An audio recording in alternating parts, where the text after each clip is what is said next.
तो जैसे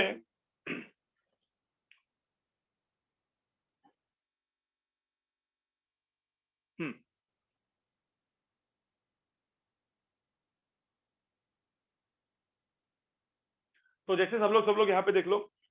जैसे मैंने आपको बोला, हर्षल मुझे पता नहीं है मास्टर क्लास का जीमेल क्या देखना पड़ेगा। सो गाइज, तो पिछले लेक्चर में हम लोग ने क्या देखा कि पिछले लेक्चर में मैंने आपको बताया था कंडक्शन, कन्वेक्शन जो ज्यादा है नहीं, कंडक्शन होता है, कन्वेक्शन एंड रेडिएशन। ठीक है, तो रेडिएशन में मैंने काफी सारी चीजें आपको बताई थी। अब इस लेक्चर में भी हम लोग रेडिएशन के बारे में काफी सारी चीजें डिस्कस करेंगे। मैं पहले रिवाइज कराता हूँ और फटाफट रेडिएशन को खत्म कर देता हूँ। ठीक है, ये सब कुछ होने के बाद हम लोग डिस्कस करेंगे कि आगे के 2 महीने का आपका टाइम शेड्यूल कैसे जाना चाहिए। तो पहले आपको 45 मिनट्स टू 1 आवर आपको क्या करना है, हम लोग को हीट ट्रांसफर खत्म कर देना है। उसके बाद हम लोग स्टार्ट करेंगे अपना पूरा का पूरा 1.5 महीने का टाइम टेबल। ठीक है, जो इंपॉर्टेंट है गाइस, ठीक है, जिन लोग का बैकलॉग बचा है कैसे इस बैकलॉग को सुधारना है, क्या करना है, मैं डिस्कस करूंगा इन जनरल। और उसके बाद वाइवा के बाद तो जो हर एक का अपना पर्सनलाइज टाइम टेबल होगा वो तो आने ही वाला है, वो वाइवा के बाद होगा। हर एक का वाइवा के बाद हम लोग उनको पर्सनलाइज टाइम टेबल देंगे, वो अलग कि इन जनरल टाइम टेबल है जो सब लोग सुनोगे। पर्सनलाइज भी उसी के साथ रहेगा लेकिन टॉपिक्स चेंज होंगे। ठीक है गाइस, चलो। तो आज अभी हम लोग करेंगे रिवीजन हीट ट्रांसफर। ठीक है, तो हीट ट्रांसफर जो भी हम लोग ने पढ़ा है इसका थोड़ा सा रिवीजन फटाफट क्विकली करते हैं। तो पहले हम लोग ने देखा था कंडक्शन गाइस, कंडक्शन। तो हीट ट्रांसफर मतलब जब हीट ट्रांसफर होती है एक जगह से दूसरे जगह पे हीट ट्रांसफर होती है तो 3 टाइप से हो सकती है, 3 तरीके से हो सकती है। एक होता है कंडक्शन बाय कंडक्शन। कंडक्शन में क्या होता है, सपोज कोई भी एक मेटल ले लिया, उसको मैंने एक जगह पे मतलब मेटल के एक एंड पे मैंने हीट दिया, तो उसके अंदर के जो मॉलिक्यूल्स होते हैं वो ऑसिलेट करते हैं, ऑसिलेट करने की वजह से वो एक दूसरे को टक्कर देते हैं, एक दूसरे को कोलाइड करते हैं, उसके वजह से हीट एनर्जी ट्रांसफर होती है लाइक वेव, राइट। तो कंडक्शन में लाइक वेव वो एक्चुअल मॉलिक्यूल्स यहाँ से यहाँ पे मूव नहीं करते, वो ऑसिलेट करते सिर्फ अपने जगह पे, और हर एक पार्टिकल ऑसिलेट करते रहता है और एनर्जी ट्रांसफर होती है। जिसमें मैंने आपको एकदम सिंपल सा बात बताया था, याद कैसे रखना है कंडक्शन को। कंडक्शन को याद रखने का एकदम सिंपल तरीका, कोई भी एक मेटल दिया रहेगा, इस मेटल की लेंथ होती है L, इसका एरिया ऑफ क्रॉस सेक्शन होता है A। यहाँ पे मैंने टेम्परेचर लगाया T1, यहाँ पे मैंने टेम्परेचर लगाया T2, and if T1 is greater then T2 तो तुम लोग को पता है हीट ट्रांसफर होगा हॉट टेम्परेचर से हायर टेम्परेचर से लो टेम्परेचर। तो मेरा हीट इस तरीके से ट्रांसफर होने वाला है, उसको हम लोग बोलेंगे heat current, that is heat per unit time. तो जो करंट होता है I, तो करंट होता है I is equal to which is my dq by dt, और डेल्टा क्यू, अब मैं delta Q by delta T में लिखता हूँ। ठीक है, तो delta Q by delta T that is my heat current which is equal to क्या था, जैसे करंट था potential difference divide by resistance, ऐसे यहाँ पे temperature difference divide by resistance, the resistance called thermal resistance. और थर्मल रेजिस्टेंस की जो वैल्यू होती है वो हम लोग यहाँ पे डिफाइन करेंगे, that is 1 by conductivity, 1 by thermal conductivity, that is K L by A। ठीक है, तो इस तरीके से यहाँ पे इसको हम लोग करेंगे। तो ये मैंने आपको पहले बताया था, एकदम सिंपल सा चीज। ठीक है, अब आप लोग को पता है इसको एकदम डिफरेंशियल फॉर्म में भी अपन लिख सकते हैं। तो डिफरेंशियल फॉर्म में क्या आएगा, dq by dt is equal to क्या आएगा, थर्मल। अब यहाँ पे T1 माइनस T2 को हम लोग dt ले लेंगे। ठीक है, और थर्मल कंडक्टिविटी यहाँ पे आप लिखोगे तो ऊपर आएगा K into A dt by dx। समझ में आ रहा है, ये हो गया मेरा डिफरेंशियल फॉर्म। तो ये दोनों चीजें हो चुकी है, राइट। इसमें कोई दिक्कत है, कंडक्शन में इतना हमारा हो चुका था। उसके बाद मैंने आपको एकदम सिंपल से बात बोला था, कोई भी टाइप का एग्जाम्पल, किस टाइप के एग्जाम्पल्स आते हैं इसमें, तो मैंने जैसे बोला था कि थर्मल रेजिस्टेंस अलग अलग हो सकते हैं। जैसे यहाँ पे ये एक मेटल है, ये 2 मेटल से ऐसे कनेक्टेड हुआ है। ठीक है, तो अपने को क्या करना है, हर एक का थर्मल रेजिस्टेंस फाइंड आउट करो। हर एक का थर्मल रेजिस्टेंस, जैसे इसका होगा R1, इसका होगा R2, इसका होगा R3। फिर क्या करो, सीरीज पैरेलल लगाओ। मतलब इसको हम लोग क्या लिखेंगे, R इक्विवेलेंट लिखेंगे।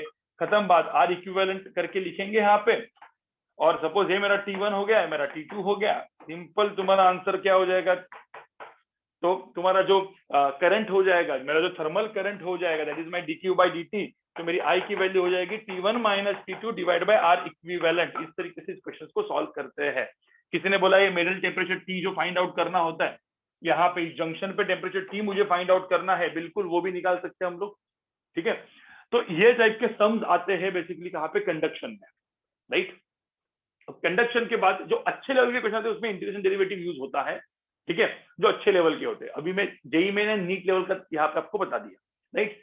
फिर उसके बाद हम लोग आगे बढ़ते, रेडिएशन, गाइस रेडिएशन, ठीक है। अब रेडिएशन मैंने बताया था, तो रेडिएशन भी उतना ही इंपॉर्टेंट है गाइस, ठीक है। एक मिनट जरा, इसको 2 कर लेता हूं मैं, ठीक है, चाहिए तो 3 कर लेता हूँ।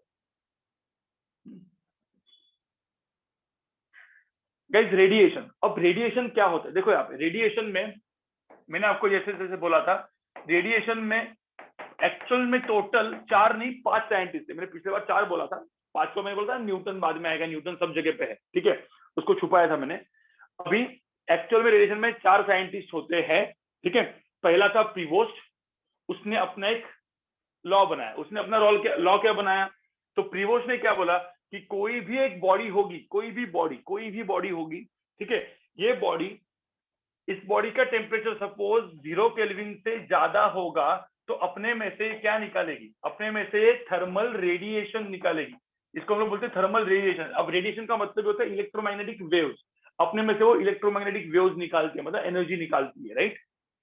सिंपल सी बात है। अब कोई भी बॉडी है ना, 2 टाइप की चीजें करती है, बॉडी अपने में से एनर्जी निकालती भी है, मतलब रेडिएट भी करती है, इसको एमिट बोलेंगे, वो एमिट भी करती है और क्या करती है, एब्जॉर्ब भी करती है। दिमाग में डालो, बॉडी अपने में से एनर्जी एमिट भी करती है और एब्जॉर्ब भी करती है, ठीक है। तो सिंपल सी बात है। तो प्रीवोस्ट ने तो सिर्फ क्या बताया कि भाई बॉडी एमिट करेगी एनर्जी, एब्जॉर्ब करेगी एनर्जी, राइट। अब सपोज मुझे बताओ, सपोज कोई भी बॉडी का प्रीवोस्ट के हिसाब से लेट्स से इस बॉडी का टेम्परेचर है T, ठीक है, और सराउंडिंग का टेम्परेचर है TS। अब मैंने बोला T is greater then TS, तो मुझे बताओ क्या होने वाला है, टेम्परेचर बॉडी का ज्यादा होगा सराउंडिंग से, तो क्या करेगा, कुछ टाइम के बाद थर्मल इक्विलिब्रियम तो होने वाला है, मतलब ये जो बॉडी एमिट करेगी एनर्जी वो एब्जॉर्ब करने से ज्यादा होगी, राइट। तो नेट एनर्जी क्या होगी, एमिट होगी। सो नेट एनर्जी क्या करने वाले है, वो एमिट करने वाला है। तो एमिशन मतलब energy radiated is greater then energy absorb. So energy radiated is greater then energy absorb. तो प्रीवोस्ट ने तो सिंपल सी चीज बताई, प्रीवोस्ट ने तो थ्योरेटिकल चीजें बताई, ठीक है। फिर आया किरचॉफ, भाई फिर अपना भाई आया किरचॉफ। अब किरचॉफ जो आया, किरचॉफ ने अपना लॉ बनाया। अब किरचॉफ लॉ क्या था, किरचॉफ ने क्या बनाया, good emitters are good absorbers, मतलब जो बॉडी एनर्जी एमिट करती है अच्छे से, वही एनर्जी बॉडी क्या, वही बॉडी एनर्जी क्या करेगी, एब्जॉर्ब भी करेगी अच्छे से, ठीक है। तो उसने 2 टर्म्स यहाँ पे लिखे थे, आपको पता है, एक था एब्जॉर्प्टिव पावर, ए था, याद है एब्जॉर्प्टिव पावर। अब किसी ने बोला सर एब्जॉर्प्टिव पावर क्या होता है ना, what is absorptive power. Absorptive power होता है एनर्जी और पावर, मतलब कुछ भी हो सकता है, पावर एब्जॉर्ब या energy absorb divide by energy, तो एनर्जी में लिखा नहीं, इंसिडेंट, ठीक है। फिर उसके बाद और एक टर्म था, उस टर्म को हम लोग बोलेंगे इमिसिविटी, ठीक है गाइस, ई लिखते हैं उसको। व्हाट इज इमिसिविटी, ये होगा भाई इमिशन वाला चीज है ना। तो यहाँ पे एनर्जी, ठीक है, एमिटेड बाय एनी बॉडी, ठीक है, डिवाइड बाय क्या, energy emitted by black body, ठीक है। रिवाइज हो गया क्या चीज। अब किरचॉफ ने एकदम सिंपल सी चीज बोला है, किरचॉफ ने एकदम सिंपल सी चीज बोली, गुड एब्जॉर्बर्स आर गुड इमिटर्स। इसका मतलब उसने बोला कि हर एक बॉडी के लिए, for every body, for any body, ध्यान में रखना, कोई भी बॉडी के लिए A is always equal to E, irrespective of body, ठीक है। और फिर ब्लैक बॉडी की डेफिनेशन हुई। अब ब्लैक बॉडी, कोई भी बॉडी ब्लैक बॉडी कब होगी, मतलब ऐसा मत तुम लोग बोलो ब्लैक सरफेस मतलब ब्लैक बॉडी, ऐसा नहीं होता गाइस। तो कोई भी एक ब्लैक सरफेस दे दे तो बोलेंगे ब्लैक बॉडी, नहीं। ब्लैक बॉडी की एक्चुअल डेफिनेशन है, कोई भी एक्चुअल में बॉडी ब्लैक बॉडी नहीं होती, ठीक है। ये आइडियल कंडीशन है, लेकिन मैं आपको बता दूं आइडियल कंडीशन, क्योंकि हम लोग फिजिक्स में अभी जो हम लोग 11th 12th में पढ़ते हैं, बाद में जाके जब साइंटिस्ट बनोगे तब जब पढ़ोगे फिजिक्स, वो अलग लेवल पे पढ़ोगे। अभी के लिए हम लोग सब आइडियल कंडीशंस में पढ़ते हैं। तो मैं यहाँ पे जो लिख के रखता हूँ, ग्रीन में लिख रहा हूँ फॉर ब्लैक बॉडी। ठीक है, ब्लैक बॉडी वो होती है जिसमें ए की और ई की दोनों की वैल्यू कितनी होती है, 1। अब ए की वैल्यू 1 हुई, इसका मतलब क्या है, जो एनर्जी इंसिडेंट हुई, जो एनर्जी बॉडी के ऊपर गिरी, वो पूरी की पूरी क्या होगी, एब्सॉर्ब होगी। भाई देखो ना यार, ए की वैल्यू 1 कर लो यहाँ पे, इसका मतलब क्या, energy incident is equal to energy absorb, मतलब पूरी की पूरी एनर्जी क्या करने वाला है, वो बॉडी एब्सॉर्ब करने वाला है, सिंपल। ठीक है, और उसकी इमिसिविटी भी क्या होगी, 1 होगी, सिंपल ना, मतलब वो खुद बॉडी ही ब्लैक बॉडी बन जाएगी ना, इन शॉर्ट। भाई वो खुद बॉडी ही तो ब्लैक बॉडी बन जाएगी, वो any body becomes black body, simple सी बात है। तो ए एंड ई की वैल्यू कितनी हो जाती है, 1 फॉर ब्लैक बॉडी। पहले तो मुझे बताओ, किरचॉफ एंड प्रीवोस्ट समझ में आ रहा है, रिवीजन हो गया तुम्हारा, इतना ही था। Yes sir. इतना ही था, चाहिए तो स्क्रीनशॉट लेके रखो, लिखने की जरूरत नहीं, स्क्रीनशॉट लेके रखो।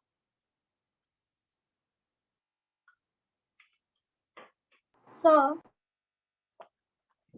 हाँ बोलो, अभी सर ऐसे डाउट ही मत पूछो। हमें सारे नोट्स लाइक सारे चैप्टर्स के लिए ऐसे ही एक लिस्ट बनानी है ना, हाँ हाँ लाइक हाँ, राइट राइट राइट, अभी सारी मैं वो चीजें बताऊंगा। की है।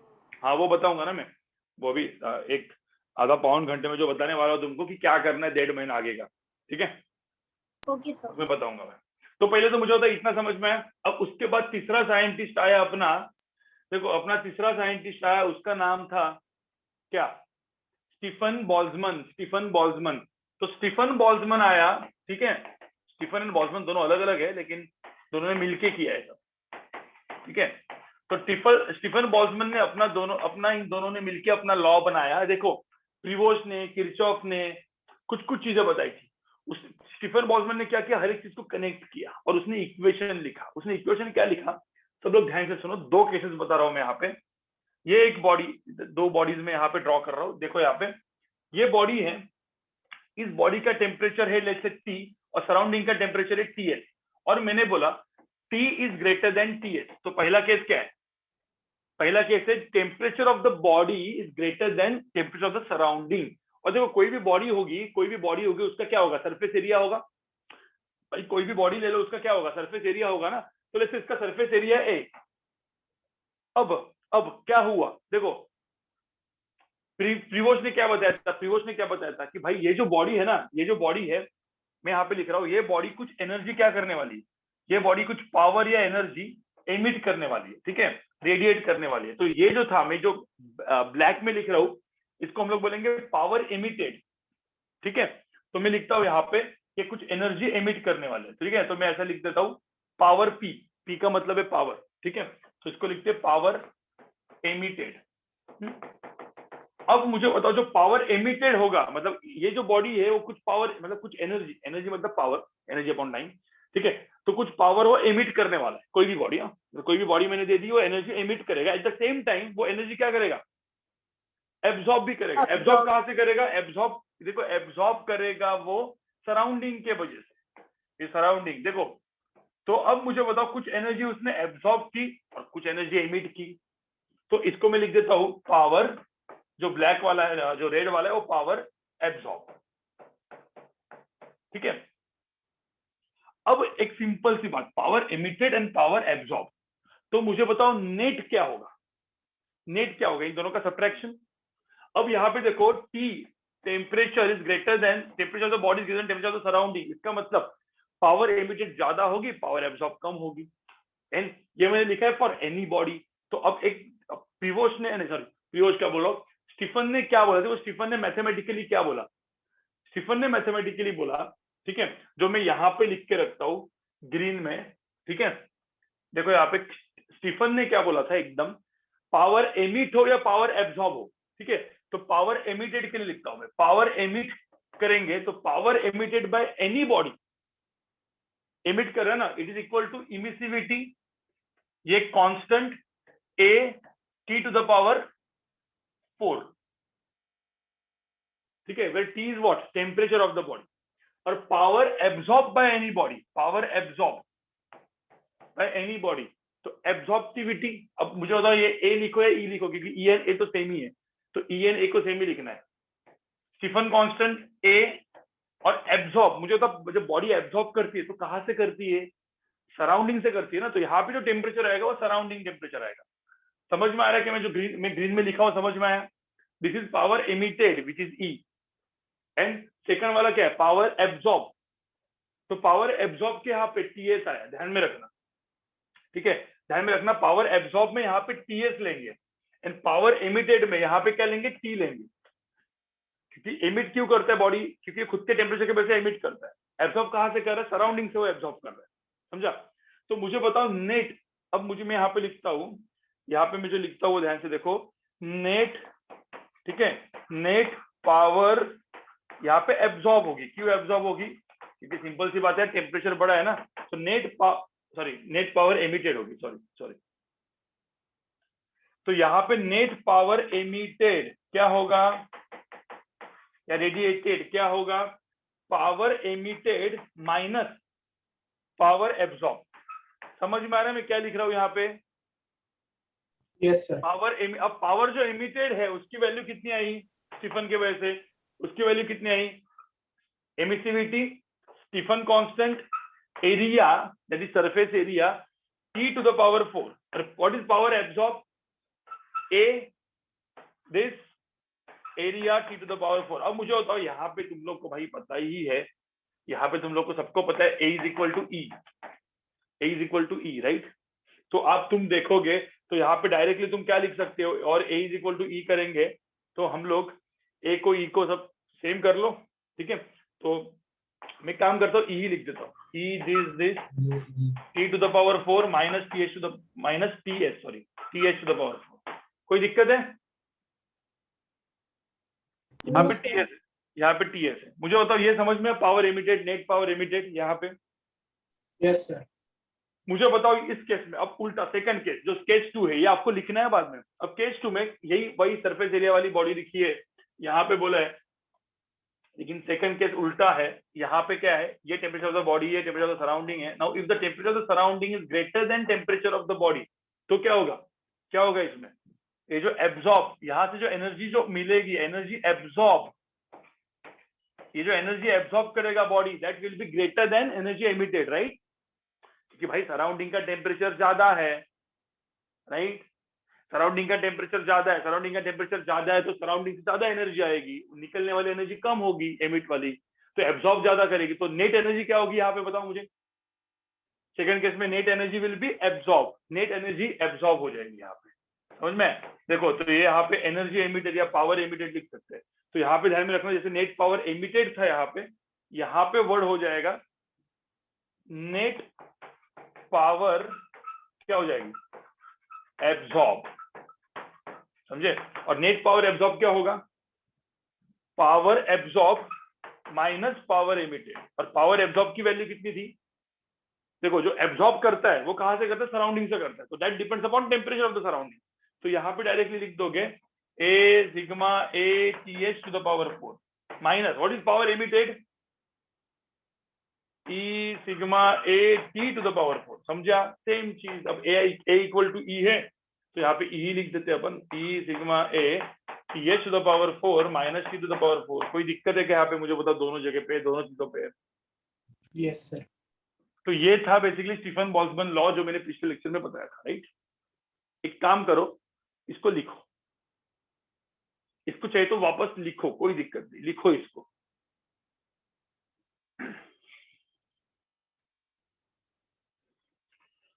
और किसी को थोड़ा सा भी कंफ्यूजन है कि, देखो किसी को थोड़ा सा कंफ्यूजन है, सब लोग यहाँ पे देखो, एक मिनट, ये लिखने के पहले यहाँ पे देखो, मुझे एक बात बताओ, ये कोई भी बॉडी है, सब लोग यहाँ पे देखो, कोई भी ये बॉडी है, ठीक है, ये बॉडी है, इसका टेम्परेचर है T, तो मुझे बताओ इसका टेम्परेचर T है, तो पावर एमिट कितनी होगी? तो क्या लिखोगे? पावर एमिट कितनी लिखोगे तुम? ये जो पावर एमिटेड, जो E लिखा मैंने, पावर एमिटेड कितनी होगी? सिंपल, क्या बोला मैंने? Power emitted, emissivity, area, sigma लिखना भूल गया मैं क्योंकि वो सबसे इंपॉर्टेंट है।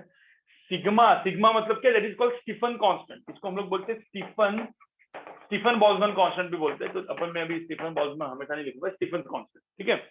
ई सिग्मा, तो एन ध्यान में रखना, जो बॉडी ना एनर्जी एमिट करता है, तो that depends upon area and temperature to the power 4, समझा, खुद के बॉडी का टेम्परेचर, ये था पावर एमिटेड। समझ में आ रहा है क्या? अभी थोड़ा सा समझ में आ रहा है मैं क्या बोल रहा हूँ? तो जो पावर एमिट करेगी बॉडी वो खुद के टेम्परेचर के ऊपर डिपेंड करता है। अब मुझे बताओ एब्जॉर्ब क्यों करेगी बॉडी? मुझे बताओ पावर एब्जॉर्ब क्यों करेगी भाई? सराउंडिंग के टेम्परेचर ना, तो सराउंडिंग का टेम्परेचर टीएस पकड़ा मैंने, जो आजू बाजू में सराउंडिंग है उसका टेम्परेचर टीएस पकड़ा, तो यहाँ सराउंडिंग की वजह से पावर एब्जॉर्ब होने वाली है। तो मैं यहाँ पे लिखता हूँ पावर एब्जॉर्ब, बताओ किसके ऊपर डिपेंड रहेगी? Absorptivity, but absorptivity emissivity same ही है, तो यहाँ पे एब्जॉर्बिव पावर लिखूंगा मैं। तो यहाँ पे एब्जॉर्बिव पावर सिग्मा ए, बट यहाँ पे टेम्परेचर क्या होगा? सराउंडिंग का टेम्परेचर पावर।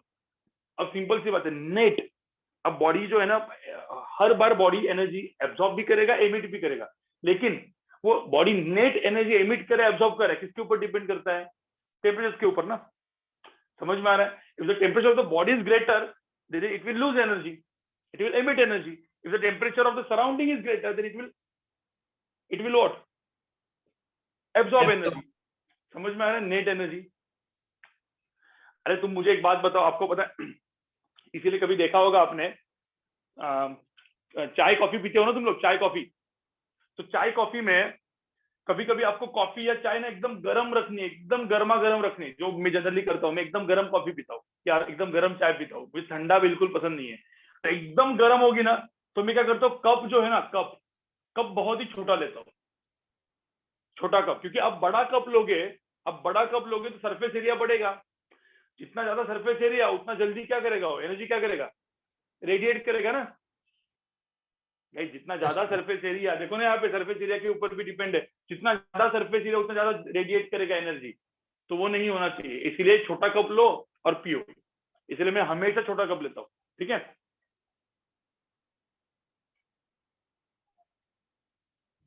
चलो अब मुझे एक बात बताओ भाई, ये सिग्मा की वैल्यू क्या बोली थी मैंने? सिग्मा की वैल्यू कितनी बोली थी? 5.67 into 10 to the power minus कितना भाई? 5.67 into 10 to the power minus 8, समझा? Yes sir. ठीक है, अब ये चीज आपको इतना समझ में आया होगा, इसको अप्लाई करके मैंने ये चीज लिखा है। चलो तो यहाँ पे पावर इमीडिएट मैंने लिखा है और वहां पे एब्जॉर्ब लिखा है। अब लिखो, अब लिख दो इसको। चलो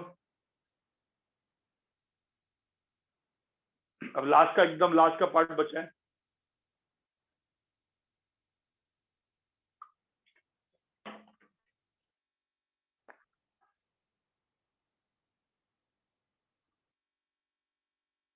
सर हाँ बोलो।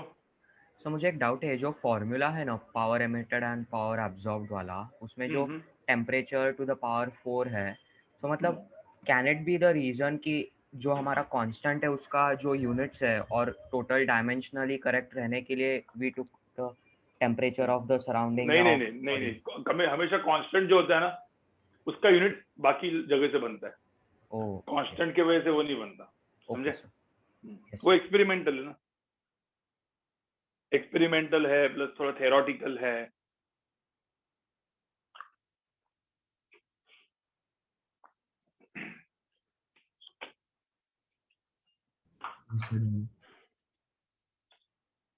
क्या हुआ? I said done, sir. क्या डाउट, क्या पूछा भाई? No, I said done, sir. Okay done, ठीक है।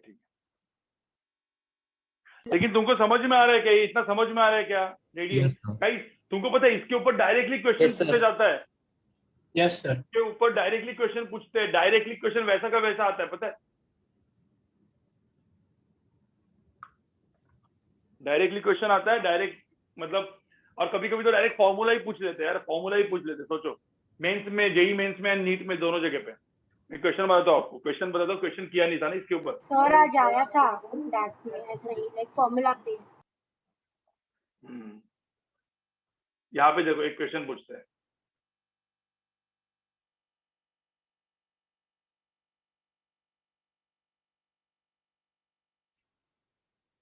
क्वेश्चन करो, क्वेश्चन नंबर 5 देखो, क्वेश्चन नंबर 5 देखो।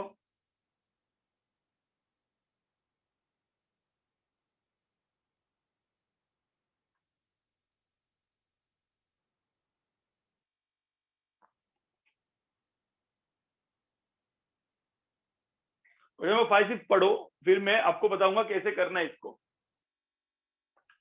इस क्वेश्चन को पढ़ो, फिर मैं आपको बताऊंगा कैसे करना है।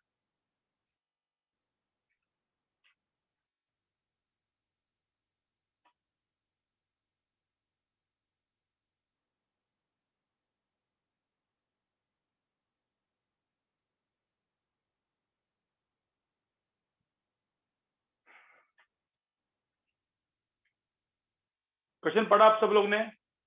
Yes, sir. ठीक है, तो क्वेश्चन अभी ध्यान से देखो। अब ब्लैक बॉडी, सुनो यहाँ पे, ब्लैक बॉडी मतलब ई की और ए की वैल्यू कितनी होगी? 1।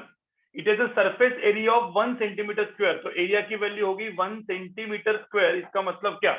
10 to the power -4 metre square. 10 to the power -2 का स्क्वायर ना, सबको ऐसा यूनिट में कन्वर्ट करना है। ठीक है, तो एरिया भी लिख दिया। The enclosure has a constant temperature at 27 degree. ठीक है, तो ऐसा पकड़ लो कि एक ब्लैक बॉडी रखी है बीवी, मतलब ब्लैक बॉडी। ठीक है, सराउंडिंग टेम्परेचर इज 27 डिग्री। ठीक है, और ये जो इसका जो टेम्परेचर है वो कितना दिया है? 327 डिग्री। तो अब मुझे तो इसको कन्वर्ट करो पहले केल्विन में।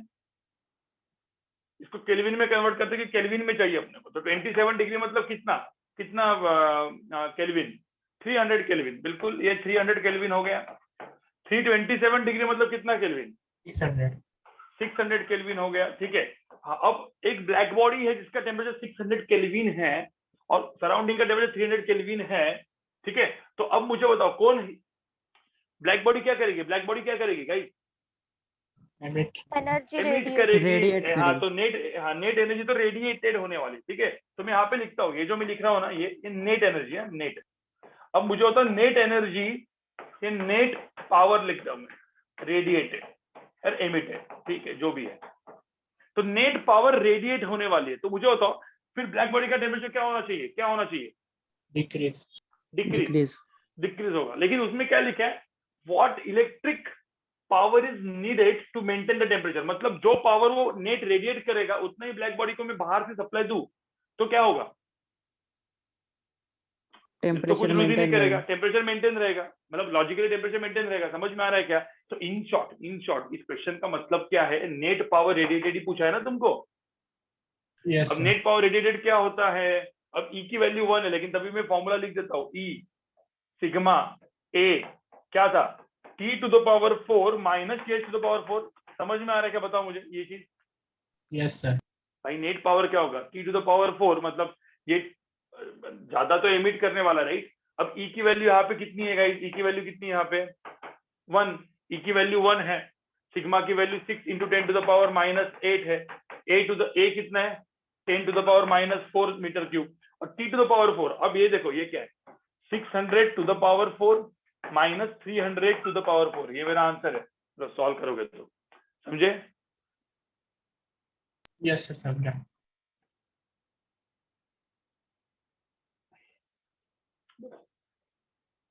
तो ये पावर एमिटेड नेट हो गया। ठीक है, इसको सॉल्व करोगे तो तुम्हारा आंसर आ जाएगा। कोई दिक्कत है इसमें? समझ में आ रहा है कैसे क्वेश्चन आते हैं इसमें स्टीफन को?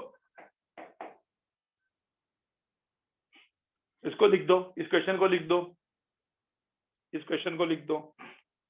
ठीक है, अभी और एक 20-25 मिनट, एक 20 मिनट और 20 मिनट के बाद मैं आपको पूरा का पूरा बताऊंगा किस तरीके से आपको 2 महीना पढ़ना है। ठीक है,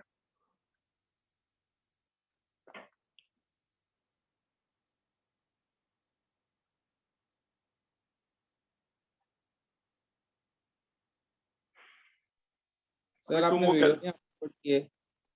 कौन से? अभी मतलब बहुत दिन हो गए, 6-7 दिन हो गए वीडियो अपलोड करके। हाँ, अरे वो वीडियो अभी सब अपलोड होंगे क्योंकि वो अभी गूगल एड अकाउंट्स वगैरह भी ऐड कर रहे हैं। मैंने जो मेरा डिजिटल मार्केटर है उसको एक टोटल 15 वीडियो दिए। कितने? 15।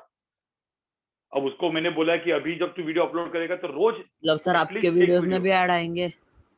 हाँ, वो उधर भी ऐड आएंगे क्योंकि वो सब गूगल एड अकाउंट वगैरह सब बना ही नहीं था ना उसमें, तो उसको भी बना के वो हर एक दिन मैंने बोला हर एक दिन में एक वीडियो अपलोड होना चाहिए, कुछ भी हो जाए। सर काफी का तो चैनल था जिसपे ऐड नहीं आते थे। तो अभी वो ठीक है। ऐड नहीं आएंगे तो कैसे होएगा? वो क्या पैसा कमाने के लिए ऐड नहीं है, वो अभी कर रहे हो? हाँ बोलो। सर वो आपने आप वो किड्स का हटाने वाले थे, वो आपने हटाया नहीं, कमेंट सब तक बंद ही है। सर नहीं कमेंट्स कमेंट चालू है। नहीं कमेंट्स अभी चालू है उसको, वो किड्स के लिए उन्होंने बनाया था, वो किड्स का हटा दिया उसने। सर सर- रिस्पॉन्स अच्छा है पर आपको हम्म। रिस्पॉन्स अच्छा है?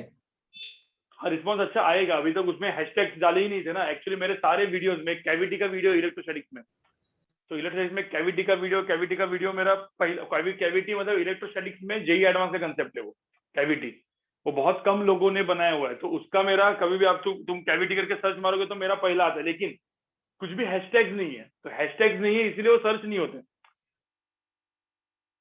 सर मतलब मेरे वीडियोस में हैशटैग नहीं, तो अभी आज ना उसको मैंने पहले वो लिस्ट बनाने ने बोला था, एक 100 हैशटैग हर वीडियो में आने चाहिए, और थंबनेल्स भी अच्छा डालना, राइट, वो भी इंपॉर्टेंट है। चलो उसके बारे में बात करते हैं, पहले अभी इसको खत्म कर लेते हैं। सर ठीक है, हाँ बोल। सर वो आपके वीडियो में वो मिनी प्लेयर भी ऑफ रहता है ना, तो वो क्यों रहता है, मतलब वो मुझे भी नहीं पता, वो किड्स की वजह से बंद रहता है। वो नहीं पता। सर तो हम बड़े हैं ना अभी, ऐसा किड्स क्यों कर दिया? पर मिनी प्लेयर ऑफ करके क्या नहीं फायदा नहीं, है? वो किड्स एक्चुअली कुछ तो वो देखता हूँ मैं, मतलब तुम फीडबैक जो है वो पहले मतलब से ही सेटिंग होगी सर। हाँ पहले से सेटिंग होगी, देखते हैं। ठीक है, तो गाइज ये अभी सब लोग यहाँ पे देखो, जैसे कि ये अपना 5th क्वेश्चन हो चुका है। ठीक है, अब एक काम करते हैं। ठीक है, अब आज का जो लास्ट वाला जो टॉपिक मेरा बचा हुआ है उसको खत्म कर लेते हैं, और फिर अपना खत्म। ठीक है, लास्ट का एक अपना बंदा बचा था इसमें, लास्ट का एक अपना बंदा बचा था Newton law of cooling guys. ठीक है, न्यूटन का भी इसमें कंट्रीब्यूशन था। देखो न्यूटन सब जगह पे है, ठीक है, न्यूटन सब जगह पे न्यूटन का कंट्रीब्यूशन था। अब सिंपल सी बात है, न्यूटन ने क्या क्या दिमाग लगाया, कुछ ज्यादा दिमाग नहीं, मतलब एकदम सिंपल, मतलब एक्चुअल में ये जो पढ़ना है, प्रीवोस्ट ने हर एक चीज, sorry Prevost and Stefan and Boltzmann ने सब कुछ हो चुका था, मतलब उसने मैथमेटिकली हर एक चीज प्रूव करके दिखाई थी। ठीक है, न्यूटन ने क्या बोला, न्यूटन ने क्या बोला उसका मतलब डेरिवेशन बाद में करेंगे, लेकिन न्यूटन क्या बोला पता है, कोई भी एक बॉडी है, ठीक है, कोई भी एक बॉडी है, जैसे एक बॉडी है, इस बॉडी का टेम्परेचर है T और सराउंडिंग का टेम्परेचर है TS, तो एकदम इसमें भी दो केसेस बनेंगे, if T greater than TS and TS greater than T। तो अब मुझे तो लेट्स से ऐसा पकड़ लेते हैं, if T is greater then TS, ठीक है, मैं यहाँ पे एक चीज लिखता हूँ, पहला केस यहाँ पे लिखता हूँ, if temperature of the body is greater then surrounding, तो मुझे होता है बॉडी क्या करने वाली है, नेट पावर क्या होगी, नेट पावर क्या होगी, नेट एनर्जी क्या होगी, एमिट हो जाएगी। तो मुझे बताओ टेम्परेचर क्या होने वाला है, इसका मतलब जो temperature of the body decreases with time. Yes sir. ठीक है, ये टी जो है कैपिटल टी का मतलब हमेशा टेम्परेचर होता है, क्योंकि स्मॉल टी जब लिखता हूं मैं तो टी टाइम होता है स्मॉल टी, तो temperature decreases with time, temperature decreases with time.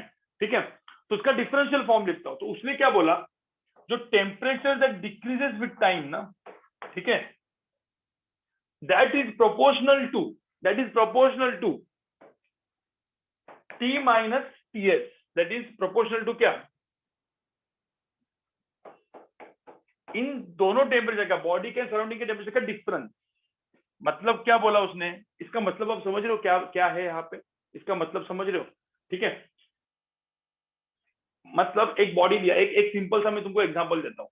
ठीक है, एक चाय गर्मा गर्म ली अपन ने, ठीक है, मैं यहाँ पे एक एग्जांपल देता हूँ, ये चाय है, ये चाय 70 डिग्री की है, और एक चाय है 90 डिग्री की।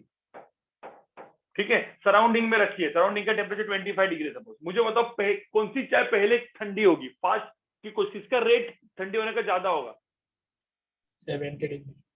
नहीं, ठंडा होने का 90 रेट किसका डिग्री ज्यादा होगा, 90 डिग्री का, क्योंकि देखो, क्योंकि टेम्परेचर देखो T माइनस TS मतलब क्या, रेट ऑफ डिफरेंस।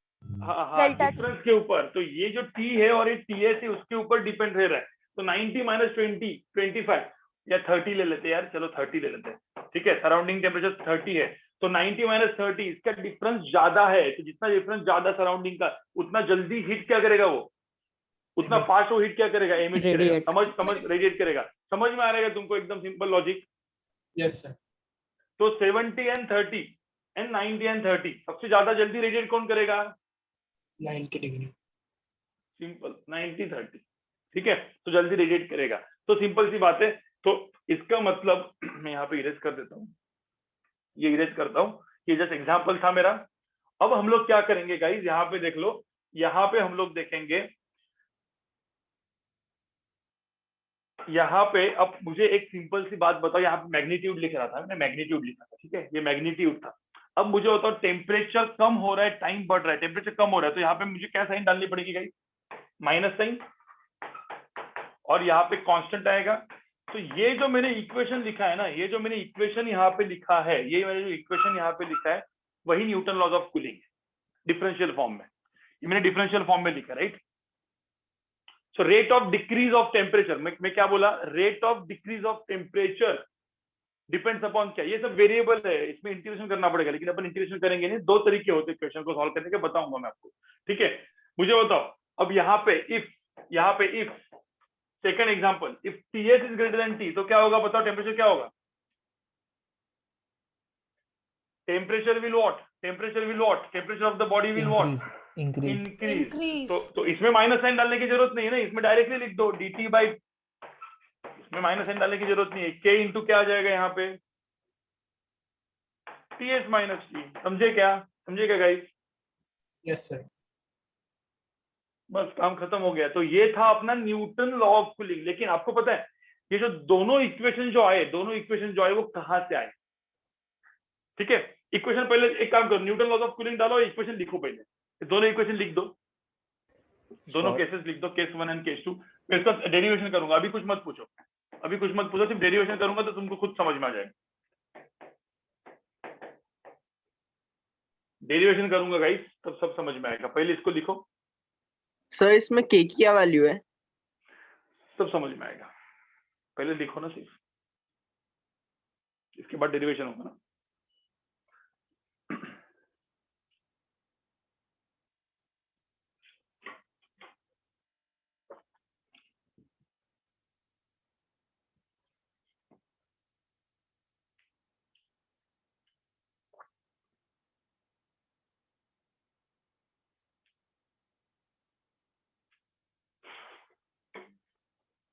लास्ट के एकदम 10 मिनट बचे हुए खत्म होने को गाइस, 10 से 15 मिनट बचे हुए,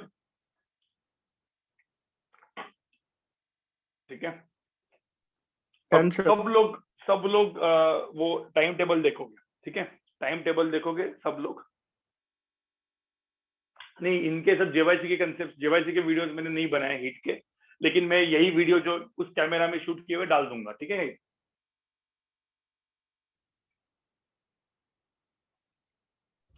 सर वो वाला कॉन्सेप्ट अलग है ना, जिसमें हॉट बॉडी जल्दी से फ्रीज होती है, मतलब हॉट वाटर।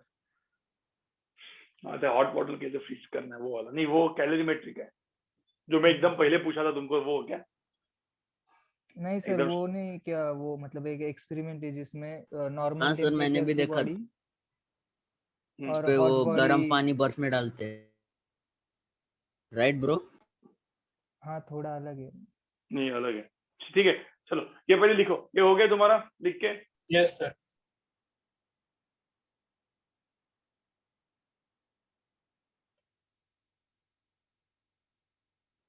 ठीक है, तो मुझे बताओ न्यूटन लॉज ऑफ कूलिंग क्या था? मैं यहाँ पे लिखता हूँ, न्यूटन लॉज ऑफ कूलिंग क्या था? कोई भी एक बॉडी रहेगी, ठीक है। एक काम करता हूँ, मैं पहले यहाँ पे लिखता हूँ, अभी मैं यहाँ पे पूरा डेरिवेशन करने वाला हूँ, ठीक है। डेरिवेशन, ये एक बॉडी है, बॉडी का टेम्परेचर T है, बॉडी के सराउंडिंग का टेम्परेचर Ts है, ठीक है। Ts मतलब क्या? T सराउंडिंग, और T मतलब टेम्परेचर ऑफ द बॉडी, ठीक है। नाउ इफ, अब मैं एक ही केस को डिराइव करूंगा, बाकी तो सेम ही है ना यार, मतलब सिर्फ माइनस प्लस का फर्क है, ठीक है।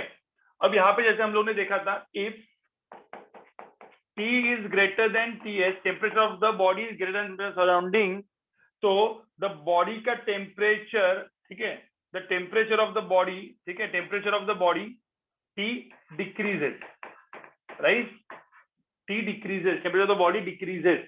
और मैंने फिर ये बताया, जो यहाँ पे अपने को प्रूव करना है, क्या प्रूव करना है? जो decrease, the decrease of temperature dt by dt, तो rate of decrease of temperature, ठीक है। यहाँ पे माइनस साइन में यहाँ पे डाल देता हूँ k into T minus T. कोई दिक्कत है इसमें? ये मैंने आपको बताया था, ठीक है। अब एक काम करते हैं गाइस, एक काम करते हैं, इक्वेशन किसने लिखा था? स्टीफन बोल्ट्जमैन ने इक्वेशन लिखा था। अब स्टीफन बोल्ट्जमैन का जो इक्वेशन है, चलो वो पहले लिख देते हैं। तो नेट पावर के लिए मैं क्या लिखूंगा? नेट पावर मतलब क्या? Energy upon time. Net power emitted, यहाँ पे ये लिखा हूं मैं, नेट पावर एमिटेड। क्या होती है net power emitted? Net power emitted होती है E sigma A T to the power 4 minus TH to the power 4। बताओ मुझे, ये समझ में आ रहा है? ये अपन ने, ये तो स्टीफन भाई, ये किसके नेट पावर एमिटेड कहाँ से आया था? ये अपना स्टीफन बोल्ट्जमैन लॉ से, ठीक है। ये तो अपन ने करके रखा था, ठीक है। अब हम लोग एक काम करते हैं, यहाँ पे एक जो इसने, जो न्यूटन ने बताया उसमें एक छोटा सा अप्रोक्सीमेशन है। This T minus TS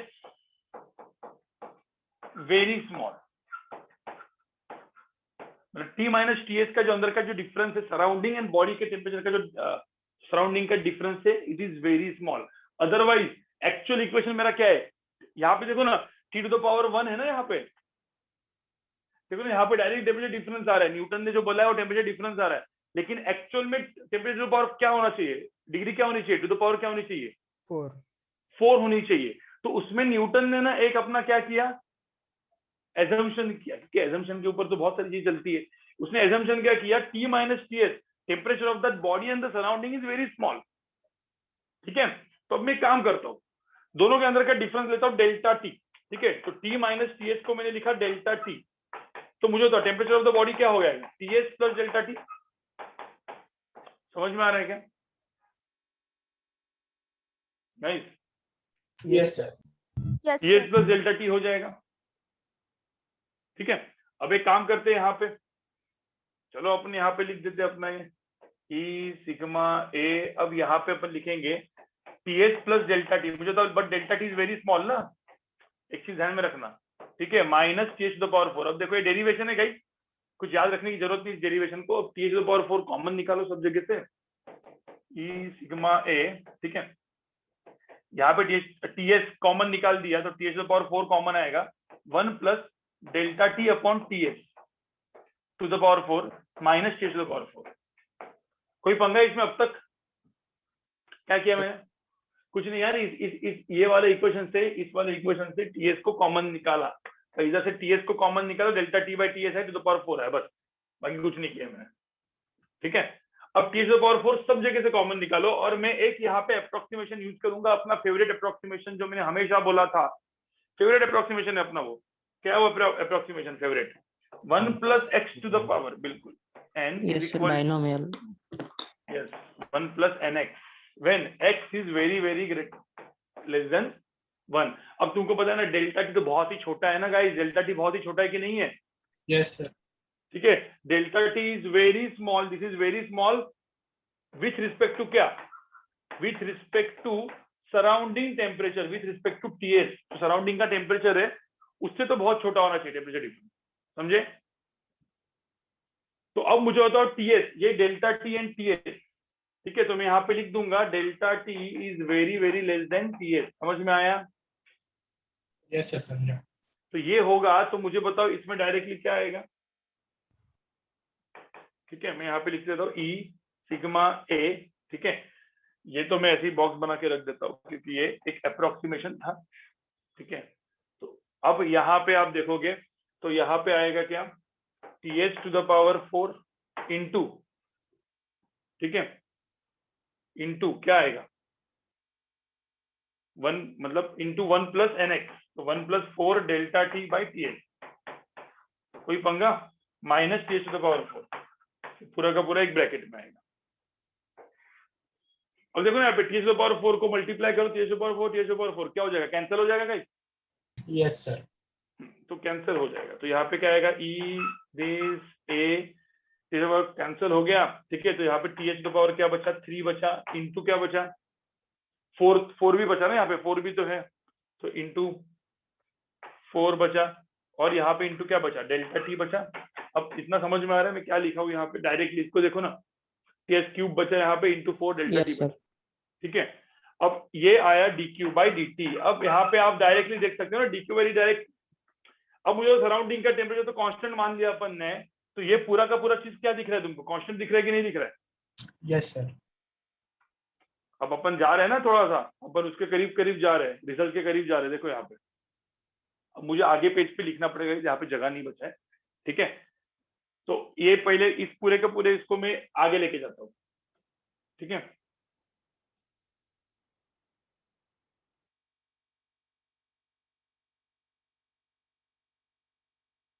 actually एक ही उसमें होना चाहिए था।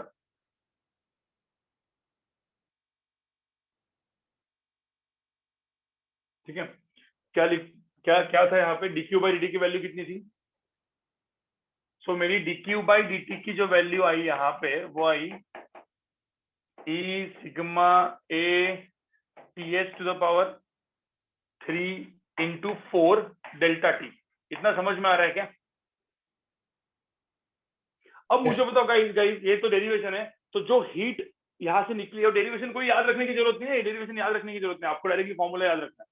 अब इसमें जो dq है, dq भाई मुझे बताओ, एक बॉडी है, उसमें से बॉडी से हीट निकल रही है ना, तो मुझे तो हीट का फॉर्मूला क्या होता है, क्या पढ़ा था मैंने बॉडी के लिए? हीट को अपन क्या लिख सकते हैं, dq को हम लोग क्या लिख सकते हैं, ms dt लिख सकते कि नहीं लिख सकते गाइस? यस भाई सर। यार या nc डेल्टा टी, वो तो मोलर हीट कैपेसिटी में है, लेकिन अपना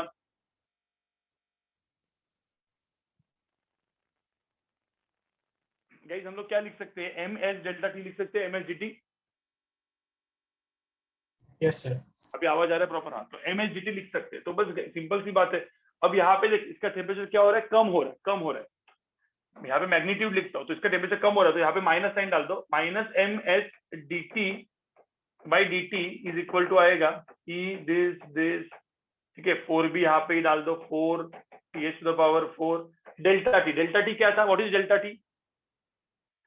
भाई टेम्परेचर T माइनस टीएस ना, टेम्परेचर क्या था, T माइनस टीएस, ठीक है। अब ये जो ms है इसको यहाँ पे लेके जाओ, तो यहाँ पे क्या है, minus dt by dt is equal to क्या आया, e this th to the power 4, 4b में यहाँ पे लेके जाता हूँ, डिवाइड बाई ms हो गया, T माइनस टीएस हो गया। तो अब ये जो पूरा का पूरा ये जो है ना, इसको ही हम लोग क्या बोले थे, इसको हम लोग क्या बोलेंगे, K, जो मैंने K लिखा था वहां पे, जो K लिखा था ना, मैंने डायरेक्टली आपको याद रखने के लिए बोला था, राइट? तो सिंपल सी बात है, रेट ऑफ ये जो है temperature change is equal to K T minus TS. कोई दिक्कत है क्या, मुझे बताओ यहाँ पे? No sir. ये डेरिवेशन था, लेकिन आपको डेरिवेशन याद नहीं रखना, आपको क्या याद रखना है, सीधा का सीधा ये न्यूटन का फॉर्मूला। लेकिन न्यूटन ने जो अप्रोक्सीमेशन किया था, वो अप्रोक्सीमेशन क्या था, वो ग्रीन में लिख देता हूँ, approximation delta T, that is difference between the temperature of the body and surrounding is very very less than temperature of the surrounding. समझ में आ रहा है क्या? ये अप्रोक्सीमेशन था।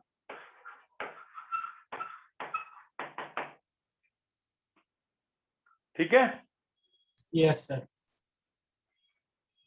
अब इसको यूज करके ना क्वेश्चन को सॉल्व करना है।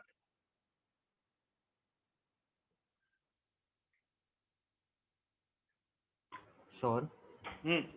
सो ये जो न्यूटन ने जो उसका अप्रोक्सीमेशन बताया था, उसके वजह से ही जो उसका जो डिफरेंशियल इक्वेशन था, उसके वजह से ही वो वर्क कर रहा है ना। क्योंकि अगर एक दो बॉडीज है, हमने जो एग्जांपल लिया था, एक में ज़्यादा टेम्परेचर एक में कम है और सराउंडिंग टेम्परेचर कांस्टेंट है, जो ज़्यादा टेम्परेचर वाला क्विकली हीट लूज करेगा, बट वो ज़्यादा हीट भी लूज करेगा compare to less less temperature वाले बॉडी का। So at some point there would be anomalies ना, मतलब जो rate of change would remain same, क्योंकि जो ज़्यादा लूज करेगा ज़्यादा टाइम। अभी ये इसका जो इक्वेशन जो होता है ना, जब तू मैथमेटिकली देखता है, इसका इनवर्स एक्सपोनेंशियल का एक्सप्रेशन आता है, वो अभी बताऊंगा मैं जब क्वेश्चन सॉल्व करूंगा ना। ओके। तो जेई में जे एडवांस के लिए इनवर्स एक्सपोनेंशियल आता है वो। तो rate of flow, rate of decrease of temperature धीरे धीरे धीरे धीरे कम होते जाता है। Okay sir. वो तुम मैथमेटिकली इसको इंटीग्रेट करके देख सकते हो। सर 10th में हुआ था ये एक्सपेरिमेंट। किसमें हुआ था? 10th में? 10th में, हाँ। ओके सर लास्ट स्लाइड दिखाइए। हाँ, लास्ट स्लाइड ये लिख लो फटाफट। चलो इसमें लिखो यहाँ पे Newton laws of cooling derivation. Newton law of cooling, ठीक है, ये डेरिवेशन है।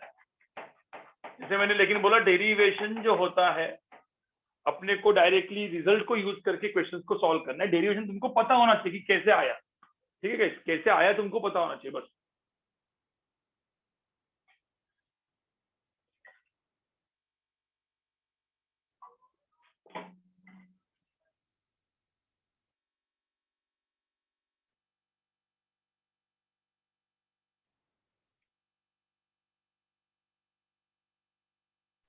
Sir hmm, sir the reason हम हॉट वाटर और रूम टेम्परेचर वाटर दोनों को रेफ्रिजरेट करें तो हॉट वाटर कंपैरेटिवली पहले कोल्ड होगा, मतलब उसका टेम्परेचर ज्यादा जल्दी डिक्रीज होगा, ये इसी लॉ से प्रूव होगा, राइट? हाँ सर, यही पूछ रहा था मैं। बराबर, लॉजिक यही है। मैंने एकदम बहुत पहले मैंने कुछ क्वेश्चंस लिखे थे बकेट वाले, पता है गर्म पानी करते हैं हम लोग। हाँ सर, हाँ, आपने मैंने एकदम स्टार्टिंग में, मतलब हाँ, जब जो डेमो होते थे मैंने आपको एक क्वेश्चन पूछा था, आपको याद होगा। ये क्वेश्चन अभी भी वैलिड है गाइस, सब लोग क्वेश्चन सुनो, इसी टॉपिक के ऊपर है, मतलब न्यूटन लॉ ऑफ कूलिंग का सबसे बेस्ट एग्जांपल है। आपको नहाना है, ठीक है, और मैंने क्या बोला था कि नहाना है तो हम लोग क्या है ना गर्म पानी करेंगे। जैसे अपन पानी बॉईल कर रहे हैं, ठीक है, गैस पे पानी बॉईल कर रहे, पानी एकदम बॉईल हो गया, ढक्कन वगैरह कुछ नहीं है, पानी बॉईल कर रहे, एकदम गर्म पानी हो गया है, तो हम लोग क्या करते हैं नहाने के लिए गर्म पानी ठंडा पानी मिक्स करते हैं, राइट? तो गर्म पानी ठंडा पानी मिक्स करके उसको लुकवार्म होना चाहिए, मतलब टेम्परेचर थोड़ा सा अच्छा रहना चाहिए। तो अब मुझे बताओ, क्वेश्चन ऐसा था कि जो आपको सपोज नहाना है, ठीक है, गर्म पानी गर्म हो चुका है, ठीक है, उसको गैस बंद किया अपन ने, गर्म पानी एकदम बॉईल हो रहा है, ठंडा पानी आपके बाजू में रखा है बकेट में, ठीक है, और मैंने एक क्वेश्चन पूछा था कि सपोज आपको कॉल आ गया, आपको भी 10 मिनट में बाहर जाके आना है, आपके कोई दोस्त के साथ मिलके खेल के आना है, ठीक है, तो गर्म पानी आप क्या करोगे, मतलब जाने के पहले मिक्स करोगे, मतलब आपको 10 मिनट जाना है बाहर, गर्म पानी बन चुका है, ठंडा पानी बाजू में रखा हुआ है, आप क्या करोगे, मिक्स करके जाओगे, 10 मिनट खेल के आओगे, राइट? या फिर क्या करेंगे, गर्म पानी को ऐसे ही रखेंगे, ठंडे पानी को ऐसे ही रखेंगे, जाएंगे आएंगे और फिर मिक्स करेंगे, क्या करेंगे? जाने के पहले मिक्स करना चाहिए, जाने के बाद मिक्स करना, आने के बाद मिक्स करना चाहिए? सर जाने के पहले मिक्स करना। सर जाने के पहले मिक्स करेंगे। हाँ, क्यों? क्योंकि देखो अपन ने गर्म पानी को वैसे ही रखा, जब तक हम लोग जाके आएंगे गर्म पानी का टेम्परेचर बहुत ज्यादा है, तो according to Newton laws of cooling वो जल्दी ठंडा हो जाएगा, समझे? Yes sir. हाँ, और वही चीज दोनों को मिक्स करके गया, तो टोटल पानी का जो टेम्परेचर अपन ने क्या कर दिया, कम कर दिया, तो उसका रेट ऑफ कूलिंग जो होगा वो कम होगा, क्योंकि सराउंडिंग का टेम्परेचर और वो थोड़ा सा नजदीक आ गया, ठीक है। तो ये इस तरीके से लॉजिक लगाना होता है। अब इसमें यार तुम ये मत बोलो कि सर बकेट का ये सरफेस एरिया, उसका सरफेस एरिया भी काम में आएगा, ये सब कुछ वो सब दिमाग में नहीं डालना है।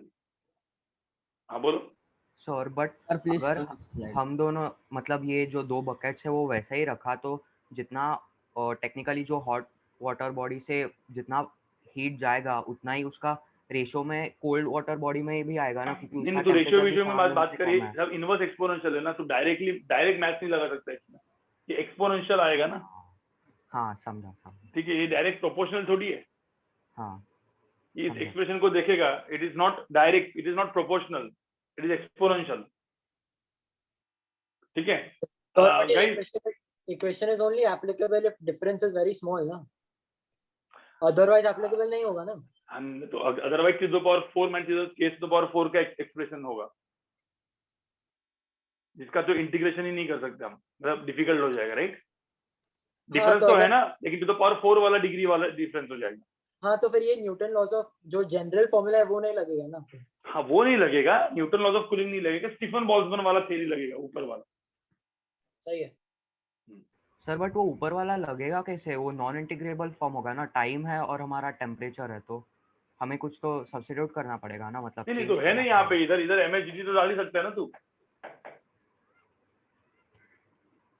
हाँ, तो टू द पावर 4 वाला डिग्री वाला एक्सप्रेशन होगा वो, ठीक है, हाँ, जो अपने को नहीं है अभी, मतलब क्योंकि इसका सोल्यूशन ही तुमको नहीं निकालना आएगा, इवन इंजीनियरिंग में जाने के बाद भी नहीं आएगा, ठीक है। चलो ये अभी हो गया लिख के। Yes sir. यस चलो अभी पहले क्वेश्चन करते हैं, ज्यादा क्वेश्चन मत पूछो, पहले क्वेश्चन कर लेते हैं, अपने काम के क्वेश्चन करते हैं, सिलेबस के बाहर की चीजें नहीं पढ़नी है। एक मिनट सर, आपने ये यहाँ पे 3 लिखा है और यहाँ पे 4 आ गया है, ये कैसे हुआ सर? पावर टीएस का पावर। सॉरी ये मैंने वो एक्चुअली गलत लिख दिया मैंने। अच्छा वो भाई तुमने मतलब याद क्या दिया तुमने थैंक्स भाई। सर लास्ट स्लाइड एक सेकंड दिखाओ ना, स्क्रीनशॉट हाँ। लेना।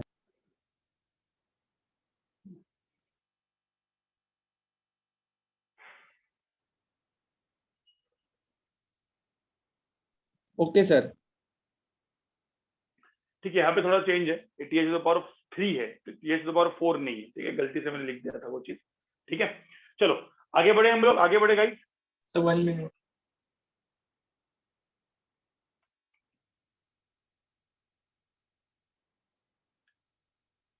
स्क्रीनशॉट ले लो अभी, स्क्रीनशॉट ले लो अभी, सीधा इसको यूज करके क्वेश्चन को सॉल्व कर लेते हैं। अभी सिर्फ क्वेश्चन सॉल्विंग ही बचा हुआ है। ठीक है, अभी टाइम टेबल बताएंगे ना, इसके बाद एक क्वेश्चन सॉल्व करेंगे, टाइम टेबल।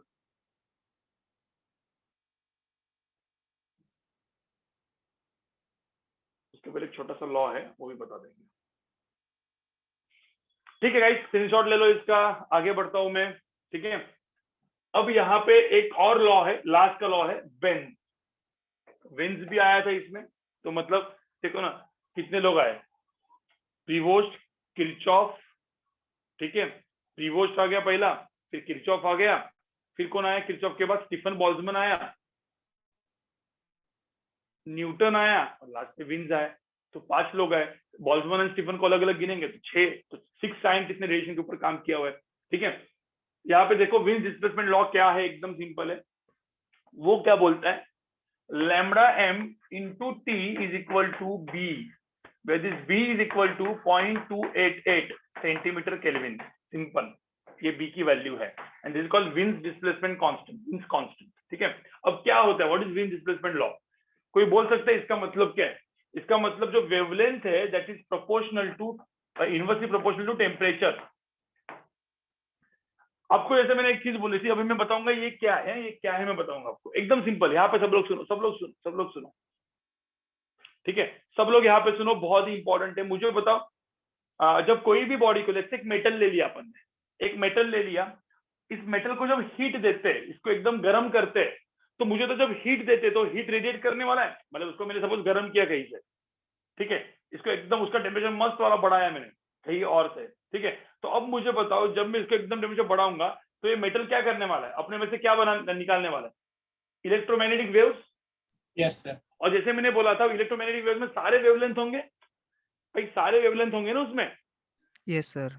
ठीक है, अब सारे वेवलेंथ होंगे तो वेन्स ने क्या बताया पता है, वेन्स ने क्या बताया, उसमें एक जो वेवलेंथ होती है ना, उसमें एक पर्टिकुलर वेवलेंथ होती है, उसकी इंटेंसिटी सबसे ज्यादा होती है। एक उसको हम लोग, जैसे हम लोग ने देखा था मोस्ट प्रोबेबल स्पीड, काइनेटिक मतलब काइनेटिक थ्योरी ऑफ गैसेस में मोस्ट प्रोबेबल स्पीड। ठीक है, सिमिलरली इसमें एक वेवलेंथ जो होती है उसकी सबसे इंटेंसिटी, उस पर्टिकुलर इंटेंसिटी उसकी ज्यादा होती है। ठीक है, अब वो जो इंटेंसिटी होती है ना, मतलब वो जो वेवलेंथ होती है जिसमें सबसे ज्यादा इंटेंसिटी होती है, ठीक है, that wavelength is inversely proportional temperature. That wavelength, देखो m का मतलब क्या होता है, intensity at which the intensity is maximum, समझा? तो that wavelength is inversely proportional temperature. अब इसका मतलब समझो गाइस, इसका मतलब एकदम बहुत मस्त वाला मतलब है। ठीक है, मुझे बताओ विबग्योर स्पेक्ट्रम में, मैं लिखता हूं यहाँ पे विबग्योर में वेवलेंथ किसकी ज्यादा है, वेवलेंथ किसकी ज्यादा है? Red color sir. Red. So wavelength increases as we go like this, बराबर?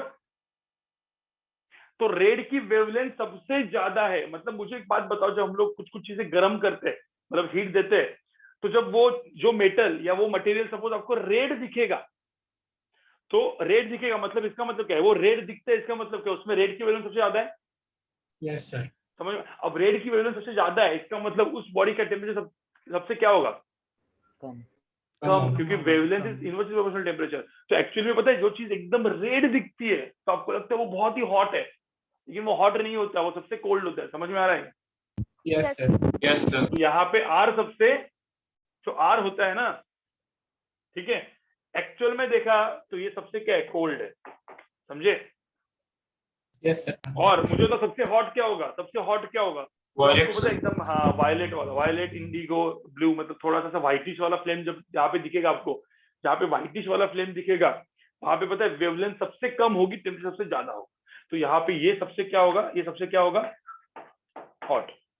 लेकिन जो हम लोग कलर्स यूज करते हैं जनरली बोलते हैं ना, रेड हॉट कलर है, ब्लू कोल्ड कलर है, तो ये थोड़ा सा उल्टा होता है, जो एक्चुअल में फिजिक्स का उल्टा होता है, समझे? yes sir, yes sir. ये रीजन समझ में आएगा तुमको? VIBGYOR Yes, sir. में आर की वेवलेंथ सबसे ज्यादा, टेम्परेचर उसका सबसे कम, ठीक है? तो रेड कहीं पे भी आपको रेड चीज दिखेगी तो वो कम हॉट होती है compare to what, violet color. Violet वाला, ब्लू वाला, ब्लूइश टाइप का हॉट, समझे? Yes sir. सर Yes, इससे sir. तो ऐसा मत करो कि फिर यार ऐसा मत करो कि कहीं पे कहीं चीज पे मतलब रेड कलर दिख रहा है तो भाई ये हॉट नहीं होगा, हाथ लगाओ, ऐसा मत करो, तुम्हारे लिए तो हाथ जलेगा ही जलेगा, ठीक है? सर इसलिए न्यूबॉर्न स्टार्स ब्लू होते हैं और मतलब डेड स्टार्स जब होते तब रेड होते क्या?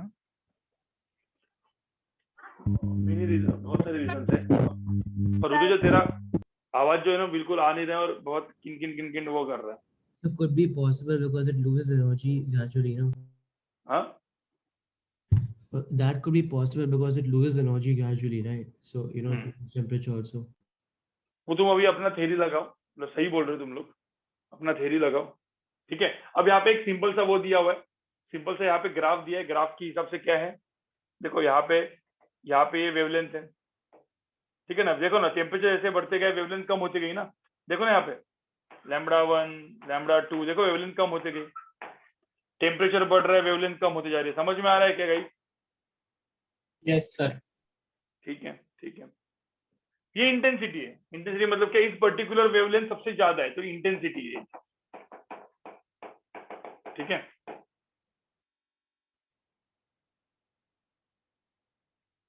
ठीक है गाइस, वेन डिस्प्लेसमेंट लॉ भी लिख दो, लास्ट का चीज था, खत्म हो गया अपना चैप्टर, खत्म हो गया है। अभी न्यूटन लॉज ऑफ कूलिंग के ऊपर एक क्वेश्चन कर लेते फटाफट। सर ग्राफ ड्रॉ करना है।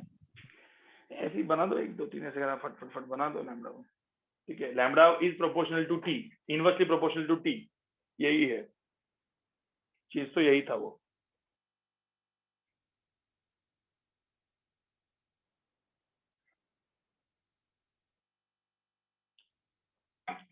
सुनो, जस्ट आफ्टर ब्रेक, आपका ब्रेक जैसी खत्म होने वाला है गाइस, सब लोग सुनो, छुट्टियां होगी मई में, तो मैं waves and heat and thermodynamics एक रिवीजन सेशन रखने वाला हूँ, रिवीजन, क्विक रिवीजन सेशन, ठीक है? Quick revision session on waves and thermodynamics और उसके क्वेश्चन सॉल्विंग, मतलब मैं 25 क्वेश्चन सॉल्व करूंगा, ठीक है? फटाफट फटाफट इसमें, तो 25 question on heat and thermodynamics and 25 question on waves, तो आपका waves and heat and thermodynamics थोड़ा सा रिवाइज हो जाएगा, ठीक है? Okay sir. और मैकेनिक्स क्या है, वास्ट है, मैकेनिक्स तो कितना करो उतना कम, ठीक है? तो मैकेनिक्स तो धीरे धीरे अपन करते रहेंगे, पहले इतना कर लो, लिख लो इसको। Sir HM. हाँ तो वही ना, मैकेनिक्स में रोटेशन मोशन है, ऐसे हम बाद में करेंगे। अब सब तो एक साथ नहीं खाने जाएंगे ना, सब तो एक साथ खाने जाएंगे तो क्या होता है पता है ना? कुछ भी नहीं मिलता है। हाँ, कुछ भी नहीं मिलता, नहीं कुछ होता कौन है, सी भी ठीक है? टेस्ट अच्छी नहीं होती। और एक सिंपल सी बात बताता हूँ मैं, एसएचएम के कुछ कुछ क्वेश्चन तो मेरे पास ऐसे है, वो तुमको मैंने अभी पता है, हम लोग का जो एक रिजल्ट आया था 100%, उसको भी उस बंदे को दिया तो उसको भी नहीं आएंगे, ठीक है? ऐसे कुछ कुछ क्वेश्चन एकदम अलग लेवल वाले क्वेश्चन है गाइस, ठीक है? वो क्वेश्चंस तो धीरे धीरे करेंगे यार, मतलब अभी तुम रोटेशन मोशन एसएचएम को बेसिक तुमको आता है ना, बस बेसिक करो और डेप्थ में अपन घुसेंगे, पहले अभी एक बार पोर्शन तो खत्म करो, ठीक है? Yes sir. हाँ, तो मैं बताऊंगा, अभी बताऊंगा मैं एक्चुअली उसके बारे में, वो जो फटाफट इसको खत्म कर लेते हैं, मतलब मैं टाइम टेबल बता पाऊंगा, ठीक है? Done sir. टाइम टेबल जानना तुमको बहुत इंपॉर्टेंट है। चलो फटाफट खत्म, आगे बढ़ते हैं और क्वेश्चन कर लेते हैं इसके सर? ऊपर। हाँ बोलो। सर एसएचएम और रोटेशनल मोशन के नहीं आएंगे ना वाइवा में क्वेश्चंस? नहीं नहीं नहीं नहीं। चलो एक क्वेश्चन कर लेते हैं, क्वेश्चन नंबर 6। क्वेश्चन पढ़ो सब लोग, चलो क्वेश्चन पढ़ो। इसके 2 मेथड में आपको बताने वाला हूँ, इसके मैं 2 मेथड बताने वाला हूँ, न्यूटन लॉज ऑफ कूलिंग, इसके 2 मेथड्स होते हैं, ठीक है? पहले क्वेश्चन पढ़ो सब लोग।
चलो गाइस पढ़ लिया इस क्वेश्चन को, गाइस क्वेश्चन को पढ़ लिया। चलो अब क्वेश्चन को देखो यहाँ पे, the temperature of the body falls from 40 degree to 36 degree in 5 minutes when placed in a surrounding of constant temperature, जब constant temperature बहुत इंपॉर्टेंट है, of 16 degree। तो यहाँ पे देखो एक बॉडी है, ठीक है। पहले केस में क्या हुआ, बॉडी है, उसका टेम्परेचर कितना था, 40 डिग्री था इनिशियल टेम्परेचर, फाइनल कितना हुआ 36 डिग्री हुआ, ठीक है। क्यों हुआ 36 डिग्री टेम्परेचर, क्योंकि इसका जो सराउंडिंग का टेम्परेचर था, सराउंडिंग का टेम्परेचर इज 16 डिग्री। तो सिंपल सी बात है ना यार, 40 डिग्री की बॉडी में 16 डिग्री के टेम्परेचर में रखूंगा तो वो हीट इमिट करेगा, टेम्परेचर कम होते जाएगा, कम होते होते 36 आया, सराउंडिंग टेम्परेचर 16 डिग्री था, समझे क्या? Yes sir. और इसको जो टाइम लगा, the time is equal to 5 minute. ये हो गया गाइस। अब देखो क्वेश्चन को सॉल्व करने के दो तरीके हैं गाइस, इसके अंदर दो तरीके होते हैं, क्वेश्चन को सॉल्व करने के दो तरीके होते हैं। हम दोनों तरीके से करेंगे, एक जिसमें इंटीग्रेशन यूज होता है जो अपन नीट वाले लोग यूज नहीं करेंगे, कभी कभी होता है, कभी कभी नीट के अच्छे मतलब पहले वाले जमाने में AIPMT में वो अच्छा वाला भी आता था, ठीक है, लेकिन जेईई मेन के लिए आ सकता है इंटीग्रेशन वाला। तो मैं दोनों मेथड आपको बताऊंगा। तो पहले अपन मेथड 1 से करेंगे, ठीक है। मुझे बताओ इस केस में मुझे ये फॉर्मूला लगाना है, dt by dt, ठीक है, is equal to k t minus T surrounding, ठीक है। तो अब मुझे बताओ कितना टेम्परेचर चेंज हुआ, इस dt को हम लोग क्या लिखेंगे, कितना टेम्परेचर चेंज हुआ। अब ये माइनस का साइन का मतलब माइनस साइन नहीं डाला तो भी मतलब आपको पता है क्योंकि अपन डायरेक्टली सब्ट्रैक्शन ही करने वाले। तो कितना टेम्परेचर कम हुआ यहाँ पे, 40 माइनस कितना भाई, टेम्परेचर चेंज हुआ वो हो गया 40 से 36, राइट। यस 4 डिग्री कम होगा, ठीक है। तो डिग्री में ही रखता हूँ, अभी के में डिग्री में ही रखता हूँ, डिवाइड बाय क्योंकि 4 डिग्री या केल्विन सब सेम ही है, ठीक है। डिवाइड बाय dt इतना है, टाइम कितना लगा उसको 5 मिनट्स, मैं लिख के रखता हूँ 5 मिनट, समझ में आया, उसको सेकंड्स में कन्वर्ट कर सकते हैं तुम लोग। इतना पहले तो मुझे बताओ समझ में आ रहा है कि नहीं आया? Yes sir. Yes sir. ठीक है। अब एक बात बताओ, यहाँ पे k की वैल्यू अपने को पता ही नहीं है, लेकिन ये t क्या लेंगे, what is temperature of the body, मुझे बताओ टेम्परेचर ऑफ द बॉडी 40 लेंगे या 36 लेंगे, क्या लेंगे? क्वेश्चन समझ में, यहाँ पे पंगा क्या है? लेंगे 36। देखो एक्चुअल में यहाँ पे हम डायरेक्टली नहीं ले सकते, क्यों? क्योंकि ये इंटीग्रेबल वाला चीज है ना यार, यहाँ पे तो एक्सपोनेंशियल इनवर्स एक्सपोनेंशियल आएगा, लेकिन यहाँ पे हम एजम्पशन ले सकते हैं, इसका एवरेज टेम्परेचर लेंगे। क्या लेंगे? जो टी है ना टी, वो टी को हम लोग बोलेंगे टी एवरेज, समझ में आ रहा है क्या? टी एवरेज क्या होगा, वो T initial plus T final divide by क्या 2। तो 40 प्लस 36 का एवरेज कितना होता है गाइस, कितना होता है एवरेज? 38। कोई तुमको समझ में आ रहा है मैं क्या लिखा है, नहीं समझ में आया ये चीज? समझ रहा है सर। हाँ, तो अब यहाँ पे क्या करेंगे, 38 डिग्री करेंगे, माइनस क्या करेंगे, टेम्परेचर सराउंडिंग 16 डिग्री, समझे? ये था इक्वेशन नंबर 1। क्या मुझे बताओ इससे के निकलेगा कि नहीं निकलेगा इससे? यस सर निकलेगा। हाँ के निकल जाएगा सर। अब के निकल गया, बस उस एक को दूसरे जगह पे डालो। अब क्या बोला है, find the time taken for of the body to become 32 degree. तो अब मेरा सेकंड केस जो मेरा एक्चुअली अभी मेरा क्या है, इस बॉडी का टेम्परेचर जो है वो 36 डिग्री हो चुका है, तो वो इनिशियल टेम्परेचर था। अब इसका टेम्परेचर कितना होने वाला, फाइनल कितना होने वाला गाइस, 32 डिग्री। तो ये इधर से इधर आने के लिए कितना टाइम लगा, वो टी की वैल्यू यहाँ पे मैं जो यहाँ पे लिखता हूँ अलग कलर में, टी की वैल्यू यहाँ पे पूछी है, टाइम कितना लगा पूछा है। तो बस अब यहाँ पे क्या करेंगे, सेकंड इक्वेशन में 36 से 32 हुआ, ये टाइम मुझे निकालना है, समझे क्या? के की वैल्यू ऊपर से पुट करो तो के की वैल्यू वही सेम रखूंगा मैं। और यहाँ पे अब मुझे बताओ यहाँ पे टेम्परेचर क्या होगा, व्हाट इज एवरेज टेम्परेचर, यहाँ पे what is average temperature, T average की वैल्यू कितनी होगी, 34 डिग्री। कोई दिक्कत है इसमें? No sir. 34/16 equation number 2। मुझे बताओ दोनों को डिवाइड करके आ जाएगा सीधा टी कि नहीं आएगा? यस सर आ जाएगा। समझे क्या गाइस? इस चीज को कैसे सॉल्व करना है समझ में आया तुमको? Yes sir. सर हमने इधर इसमें क्या? नेगेटिव साइन क्यों इग्नोर किया है? क्योंकि इनिशियल माइनस फाइनल कर रहा है ना, उधर फाइनल माइनस इनिशियल होता है ना। Okay sir. भाई निगेटिव साइन क्यों नहीं यूज किया मैं समझा ना तुमको भाई, क्योंकि ये जब हम लोग Yes, sir. रेट लिखते हैं dt बाई dt तो वो कम हो रहा है ना टेम्परेचर, तो अपन फाइनल माइनस इनिशियल लिखना चाहिए, लेकिन अपन इनिशियल माइनस फाइनल करके कम काम कर दिया उसका। ठीक है, चलो कोई दिक्कत इसमें? No sir. कितना है आंसर, क्या है, टी की वैल्यू कितनी है यार सॉल्व करके? 4 देख लो, ज्यादा कुछ सर सेकंड्स में कन्वर्ट करने का है ना? नहीं, मिनट्स में रख दो, मिनट्स में रख दो, मिनट्स में रख दो। 6.1 मिनट है, कितना है, 6.1 मिनट। ठीक है, अब ये था मेथड 1, ये मेथड क्या था, एवरेज मेथड, जो अपन यूज कर सकते हैं। ठीक है, आंसर अपना आने वाला है, नीट में जेई मेन तक चल सकता है चीज। ठीक है, लेकिन जेई एडवांस का सम आएगा तो कुछ भी आ सकता है भाई, इसमें डायरेक्टली भी पूछ सकते हैं वो लोग। ठीक है, तो क्या करेंगे बताओ मुझे यहाँ पे, मेथड 2, पहले मेथड 1 लिख लो, मेथड 1 लिख लो, मेथड 2 लास्ट का क्वेश्चन है, आज का एग्जांपल है गाइस, हीट ट्रांसफर के ऊपर।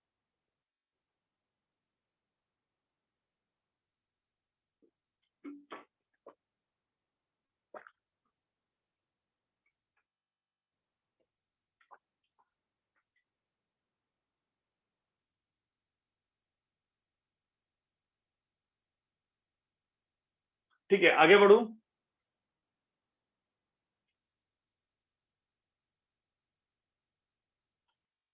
मेथड 2 देखो गाइस, मेथड 2 देखो क्या था, what is dt by dt, k into क्या, t minus temperature of the surrounding, right? Yes sir. अब इसमें एकदम सिंपल सी बात है, इसको डायरेक्टली नहीं कर सकते, तो अपन क्या करेंगे, टेम्परेचर का सब यहाँ पे टर्म इधर लाओ, t माइनस टी एस, और यहाँ पे सब लेके जाओ माइनस के डी टी।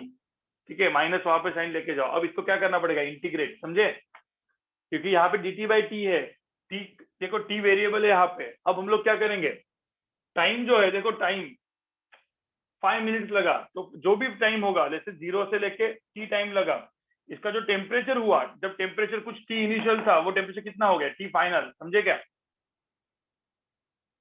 t इनिशियल से t फाइनल, 0 से t, तो यहाँ से अपने को फॉर्मूला मिलने वाला है। जब मैं इसका इंटीग्रेट करूंगा तो इसका आंसर क्या आएगा, ln of t minus T S, limit डालेंगे t initial to t final is equal to क्या, माइनस k इंटू टी। अब यहाँ पे t final t initial limit डालो, e to the power minus K T कर दो। ठीक है, तो इसका आंसर क्या है, t final minus t surrounding, t initial minus t surrounding is equal to e to the power minus K T. समझ में आ रहा है, आफ्टर लिमिट।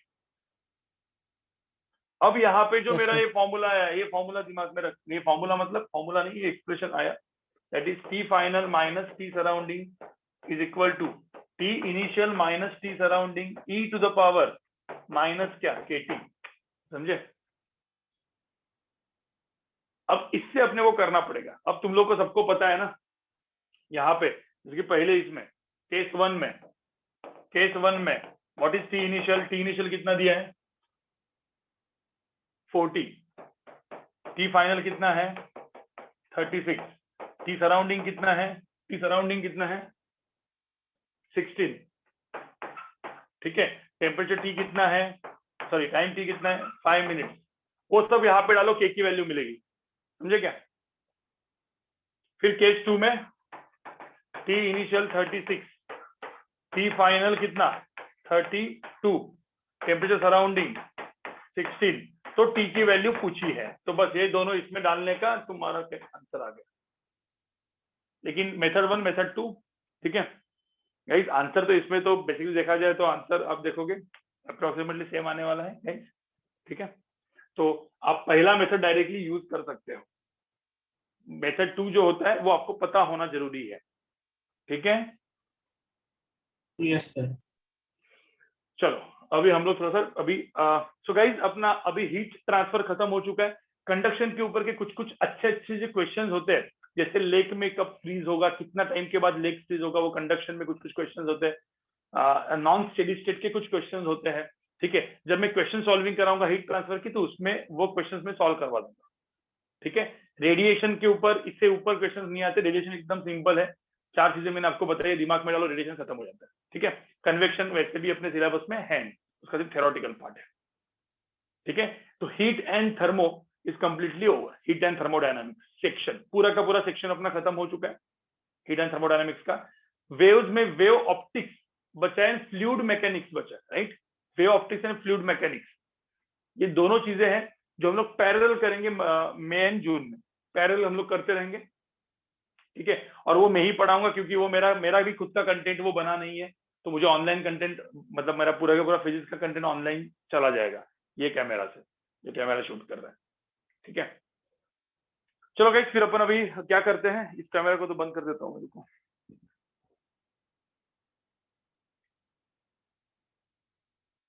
इसको बंद कर दिया। अब हम लोग करते हैं थोड़ा सा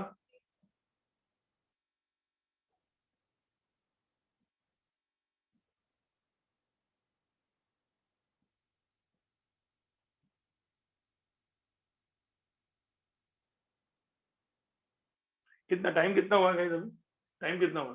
7:30 बजे। 7:29। 7:30 बज गया, ठीक है। तो मतलब ठीक है। अब टाइम टेबल देखो गाइस, टाइम टेबल देखो, लास्ट के मतलब अभी आपको क्या करना है, ये छुट्टी जो मिला है 7 दिन का, उसको यूज करना है या उसको ऐसे ही मजा मारना है? क्या यूज करना है सर, यूज करना है यूज करना है, ठीक है। दोनों करें। चलो एक काम करो, दोनों करते हैं, 2 दिन मजा मारो, मतलब जैसे छुट्टी हो जाएगी ना, 2 दिन बिल्कुल कुछ मत पढ़ो। कुछ लोग ऐसे होंगे 2 दिन एकदम आराम से, ठीक है। मतलब आराम से मतलब क्या, पूरा दिन ऐसे ही आप बैठो, क्योंकि अभी तो यार लॉकडाउन है, तो ऐसे भी बाहर तो जा नहीं सकते, ठीक है। गड़बड़ हो चुकी है आपके साथ, ठीक है। तो लेकिन ठीक है, 2 दिन तुम एटलीस्ट एक छोटा सा ब्रेक दे सकते हो, क्योंकि स्टडी ब्रेक देना बहुत इंपॉर्टेंट है। आपको पता है आपके फ्रस्ट्रेशन क्यों आया है? ये जो फ्रस्ट्रेशन आया हुआ है, ठीक है, ये फ्रस्ट्रेशन आया क्योंकि आप घर में ही बैठे हो, आप ना बाहर निकल पा रहे हो, आप ना घूम पा रहे हो, ना इधर उधर जा पा रहे हो। थोड़ा सा ब्रेक भी इंपॉर्टेंट है, ठीक है ना। वो क्लास वाला जो फील होता है ना, अपन जब क्लास लेते थे, राइट, मतलब जब क्लास में आप लोग आते थे, तो क्लास में आके थोड़ा सा टाइम पास होता है, हंसी मजाक होता है, ठीक है। अब मैंने भी बिल्कुल कुछ टाइम पास किया ही नहीं है, मतलब स्टोरीज बीरीज भी नहीं सुनाई है मैंने, राइट। तो वो सब चीजें ना यार मिसिंग है इसमें। तो ठीक है, कोई भी दिक्कत नहीं, अभी मतलब जो है पूरा भी वर्ल्ड ही पूरा इसको एक्सपीरियंस कर रहा है, ठीक है। काम करते हैं, अब हम लोग क्या करते हैं, किस तरीके से आपको पढ़ना है, देखो 1 at a time, physics, chemistry, maths और बायो, आप चार सब्जेक्ट के ऊपर एक साथ काम कर सकते हो क्या? एक साथ सबको स्ट्रांग बना सकते हो क्या? नहीं बना सकते, एक साथ नहीं बना सकते। तो पहले काम करते हैं, फिजिक्स को पहले स्ट्रांग बनाते हैं, क्योंकि सबसे डिफिकल्ट फिजिक्स ही है ना, नीट वालों के लिए सबसे डिफिकल्ट फिजिक्स है, राइट। नीट वालों के लिए सबसे डिफिकल्ट फिजिक्स है ही, लेकिन इवन अपने जेई वालों के लिए भी तो फिजिक्स डिफिकल्ट है, ठीक है। सीईटी वाला थोड़ा सा इजी है, राइट। अब तुम लोग बोलेंगे सर दिवाली में मतलब फिजिक्स किया था, अभी तो कुछ करवाओ नहीं, अभी ये 7 दिन मतलब एक 1.5 महीना करो, क्योंकि क्या है ना, फिजिक्स आपका अच्छा होगा, ऑटोमेटिकली केमिस्ट्री आप लोगे ना, देख फिजिक्स स्ट्रांग हो गया है ना, केमिस्ट्री 1 महीने में पूरा का पूरा केमिस्ट्री स्ट्रांग हो जाएगा, ठीक है। 1 महीने में पूरा का पूरा केमिस्ट्री स्ट्रांग हो जाएगा, उसका आप चिंता मत करो। लेकिन फिजिक्स स्ट्रांग होना बहुत इंपॉर्टेंट है। तो एक काम करते, पहले अभी का 1.5 मंथ, 1.5 मंथ मतलब टिल जून मिड आप किसको देंगे ज्यादा किसको देंगे? फिजिक्स को ज्यादा देंगे, ठीक है। कभी कभी आप केमिस्ट्री मैथ्स भी कर सकते हो, राइट। उसके बाद जून मिड से लेके जुलाई अगस्त तक मैथ्स को देंगे, ठीक है। और उसके बाद लास्ट में केमिस्ट्री देंगे। केमिस्ट्री जब करोगे तो, क्योंकि वो मेमोरी बेस होता है, तो काफी अच्छा खासा आपको करना पड़ेगा, ठीक है। इसका मतलब कुछ छोड़ना नहीं है, हर एक बार छोड़ना नहीं है। अब मुझे पहले तो बताओ, मई जून में आपका कॉलेज भी तो ज्यादा होगा नहीं, अब कॉलेज के एग्जाम्स तो है नहीं 11th वाले। हम लोग फॉर 1.5 मंथ, लाइक आपको पता है 12th का बोर्ड इंपॉर्टेंट है। देखो बोर्ड की पढ़ाई यहाँ पे सब लोग करने वाले, जो लोग यहाँ पे बोर्ड एंड सीईटी वाले हैं, ठीक है, जो लोग यहाँ पे बोर्ड्स एंड सीईटी वाले, सिर्फ उनके लिए अलग से लेक्चर हम लोग बोर्ड्स के लगाएंगे। किनके लिए?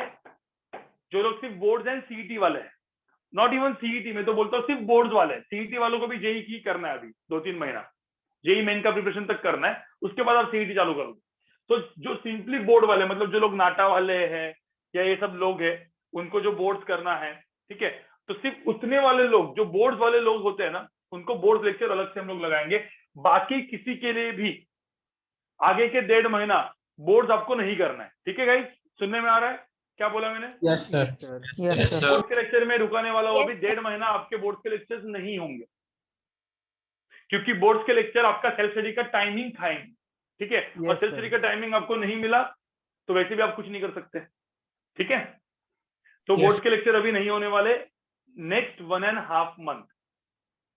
ठीक है, इसका मतलब ऐसा नहीं है कि जो बोर्ड्स वाले लोग हैं उनके लिए तो बोर्ड्स के लेक्चर होंगे, तो सिर्फ वही लोग बोर्ड्स वाले लेक्चर्स बैठेंगे जो लोग बोर्ड्स के लिए है, जैसे नाटा एग्जाम है या 1-2 एग्जाम्स और होती है उनके लिए। ठीक है, मतलब आप लोग को अभी बोर्ड्स नहीं बैठना है। जो लोग JEE Main, NEET, CET and और कौन सा, जेई एडवांस तो है भाई। ठीक है, तो JEE Main, NEET and CET के लिए जो प्रिपेयर कर रहे हैं उनके लिए बिल्कुल वही बोर्ड्स नहीं बैठना है। ठीक है, चलो अब हम लोग आगे बढ़ते हैं। अब ये कंडीशन मैंने दे दी, ये मैंने कंडीशन दे दी। ठीक है, नहीं एनडी के लिए भी इधर ही बैठना है। एनडी के लिए भी तो, एनडीए के भी तो मल्टीपल चॉइस क्वेश्चन आते हैं, तो सीईटी तो होता है, एनडीए भी। ठीक है,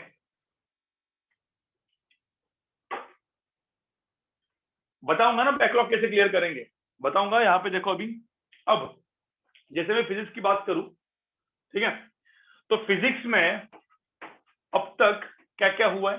पूरा का पूरा मैकेनिक्स खत्म हो चुका है, पूरा का पूरा वेव्स खत्म हो चुका है, हीट एंड थर्मो खत्म हो चुका है। तो देखो यार कितना बहुत पोर्शन खत्म हो चुका है, हीट एंड थर्मो खत्म हो चुके हैं, 3 सेक्शंस खत्म हो चुके हैं, जिनमें मैं आपको एक चीज बताता हूं। आप लोग में से कुछ लोग बोलेंगे सर हम लोग ना वेव समझ में नहीं आया। ठीक है, और ऑप्टिक्स यार, ऑप्टिक्स हमेशा भूल जाता हूं मैं। ठीक है, अब आप लोग बोलेंगे सर मुझे वेव्स अच्छे समझ में नहीं आया, क्योंकि मैंने वाइवा में देख लिया है कि वेव सबका बहुत ही ज्यादा वीक है। कहीं वो वीक क्यों है पता है? क्योंकि आपने, अब आप एक काम करो, आपको एक चीज मैं बताता हूँ, आपको पता है न्यूटन लॉज ऑफ मोशन या let's say work energy power, जब मैं पढ़ा रहा था 1 साल पहले 8 महीने पहले, जब मैं वर्क एनर्जी पावर पढ़ा रहा था, तो आपको फटाफट सब कुछ आ रहा था तब? जब मैं तब पढ़ा रहा था सब कुछ आ रहा था, लेकिन वही चीज जो तब आती थी अब नहीं आ रही है, बराबर ना? चमक ही नहीं रहा है अभी चमक ही नहीं रहा है। क्यों? क्योंकि वो हर एक के साथ होता है, वो आपके साथ नहीं, हर एक के साथ, वो मेरे साथ भी होता है। ठीक है, अभी मैं ज्यादा पढ़ा दिया है मैकेनिक्स एंड इलेक्ट्रोडायनामिक्स, तो मुझे वो याद है, लेकिन मेरा खुद का वेव्स, हीट एंड थर्मोडायनामिक्स के साथ ही अक्सर होता है कि मैंने सपोज उसको छुआ नहीं, तो मेरे जैसा आदमी भी भूल जाता है, मेरे को भी नहीं आता क्वेश्चन नहीं आता, मतलब क्या फटाफट सब कुछ याद नहीं आता, तो फिर मुझे ना शांत बैठना पड़ता है एक जगह पे, एक 10-15 मिनट पूरा का पूरा मेमोरी मैपिंग करनी पड़ती है, उसके बाद मुझे आता है। तो मुझे बताओ मेरे को ये प्रॉब्लम है तो तुमको तो होगा ही ना, क्या तुम क्या भगवान हो क्या? तो मेरे को प्रॉब्लम है इस चीज का, तो तुम्हारा भी वो प्रॉब्लम होगा, और ये होगा। ठीक है, कंफर्म चीजें वो होने वाला है।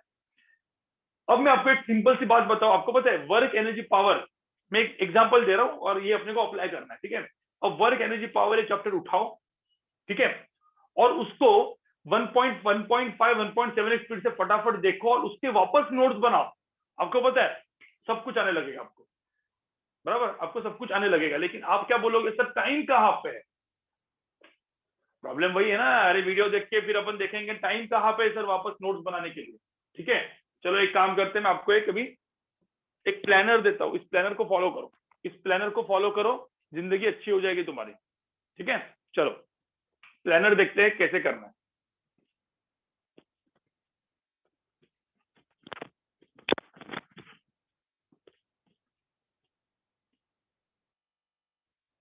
और जो वाइवाज होने वाले गाइस, नहीं एवरी सब्जेक्ट नहीं, अभी पहले मैं फिजिक्स कराऊंगा, केमिस्ट्री एंड मैथ्स का उनको प्लानर देंगे पहले एक, मतलब उसके बाद केमिस्ट्री एंड मैथ्स का प्लानर मिलेगा आपको, वो जो बचे हुए टाइम में कैसे यूटिलाइज करना है। ठीक है, तो अभी मैं फिजिक्स का प्लानर देता हूँ, केमिस्ट्री एंड मैथ्स का भी प्लानर आपको मिल जाएगा। बायोलॉजी इतना टेंशन है नहीं, मैनेज हो जाएगा। ठीक है, अब अपने काम करते गए सब लोग, यहाँ पे सब लोग ध्यान से देखो, सब लोग यहाँ पे ध्यान से देखो, ये है Monday, Tuesday, Wednesday, Thursday, Friday, Saturday, ठीक है। और संडे को मैं चलो यहाँ पे लिख देता हूँ संडे। तो संडे, मंडे, ट्यूसडे, वेडनेसडे ऐसा करके, ठीक है, इस तरीके से करता हूँ। अब यहाँ पे एकदम सिंपल सी बात, सब लोग ध्यान से सुनो, सब लोग ध्यान से सुनो गाइस। अपना आप लोग को क्या करना है पता है, हॉलीडे के 5 डेज मिलने वाले, ठीक है। तो मैं इधर लिख देता हूँ, हॉलीडे के 5 डेज मिलने वाले आपको, 5 दिन हॉलीडे के मिलेंगे। मुझे बताओ इन 5 दिनों में आपको एक दिन में कितना घंटा पढ़ना है, थोड़ा सा ब्रेक भी लेना है, तो एक दिन में कितना घंटा आपको पढ़ सकते हैं, आपकी कितनी कैपेबिलिटी है, नंबर ऑफ आवर्स लिखो यहाँ पे, कितनी कैपेबिलिटी है। नहीं एकदम ज्यादा मत, एकदम ज्यादा बोलोगे तो वैसे भी तुम पढ़ नहीं पाओगे। तो वैसे तो पूरा दिन पढ़ सकते हैं सर। ठीक है, छुट्टी है ना, 7 दिन की छुट्टी दी है ना तुमको, चलो मैं 6 ही घंटा लिखता हूँ, 6 आवर्स लिखो, चल 6 आवर्स भी नहीं, चलो 5 ही घंटा लिखता हूँ। क्यों खाली फुकट तुमको इतना ज्यादा वो करना है, ठीक है। छुट्टी है, 5 आवर्स पर 5 आवर्स हो जाएगा क्या, 5 आवर्स हो जाएगा क्या? यस सर, आराम से हो जाएगा सर। आराम से हो जाएगा, ठीक है। देखो जिन लोगों को पढ़ना है ना भाई, छुट्टियों में भी जिसको ज्यादा पढ़ना है तो 10-10 घंटा भी पढ़ सकता है, लेकिन मैं 5 घंटे के हिसाब से यहाँ पे टाइम टेबल कराऊंगा। आपको करना है डबल भी पढ़ सकते हो, ठीक है, वो आपके ऊपर है। अब वो मैं कौन हूँ आपको बताने वाला, ठीक है। तो एक दिन में 5 घंटा, ठीक है। ऐसे अपने पास कितने घंटे, कितने दिन है, 5 डेज है, तो कितने घंटे मिले तुमको, 25 आवर्स, ठीक है। अब 25 आवर्स तुमको मिलने वाला है हॉलीडे में, ठीक है। ये बोनस है, बोनस, ये आवर्स बोनस है। कुछ लोग बोलेंगे सर हम लोग को बिल्कुल पढ़ना नहीं, हमको तो सारा 7 दिन मजा मारना है। वैसे भी 7 दिन में तुम बाहर जाके मजा नहीं मार सकते, क्योंकि छुट्टी नहीं है, अभी सब लॉकडाउन है। ये लॉकडाउन नहीं होता, लॉकडाउन नहीं होता तो तुमको मैं बोल देता कि भाई चलो ठीक है, लॉकडाउन नहीं होता तो जाके मजा मारो, ये अब लिखता भी नहीं मैं यहाँ पे अभी। लेकिन क्या ना यार, है तो चुपचाप पढ़ लो, 25 आवर्स पढ़ लो, ठीक है। 2 दिन मजा मारो, ठीक है, मंडे ट्यूसडे का। नहीं तो भाई तुम लोग 7 दिन का ब्रेक लोगे ना, घर में बैठे बैठे पगला जाओगे, ठीक है। हर एक कोई पगला जाएगा।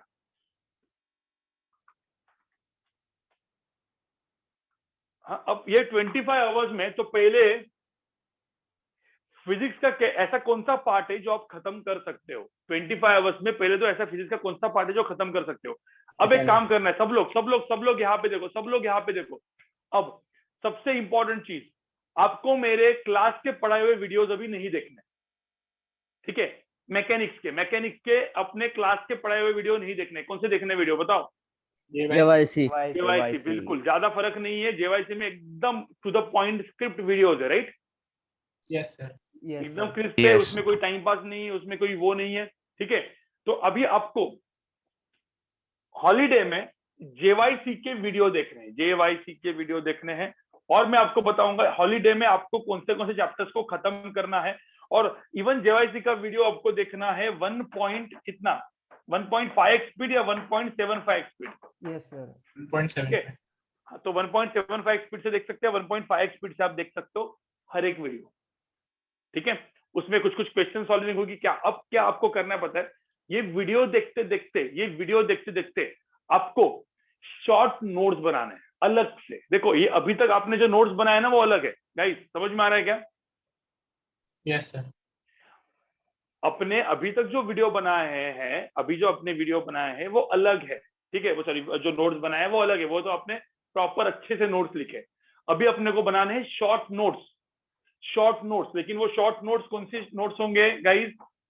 ये शॉर्ट नोट्स वो नोट, देखो 2 टाइप के नोट्स आप बनाओगे, short notes and revision notes. Revision notes किसके ऊपर?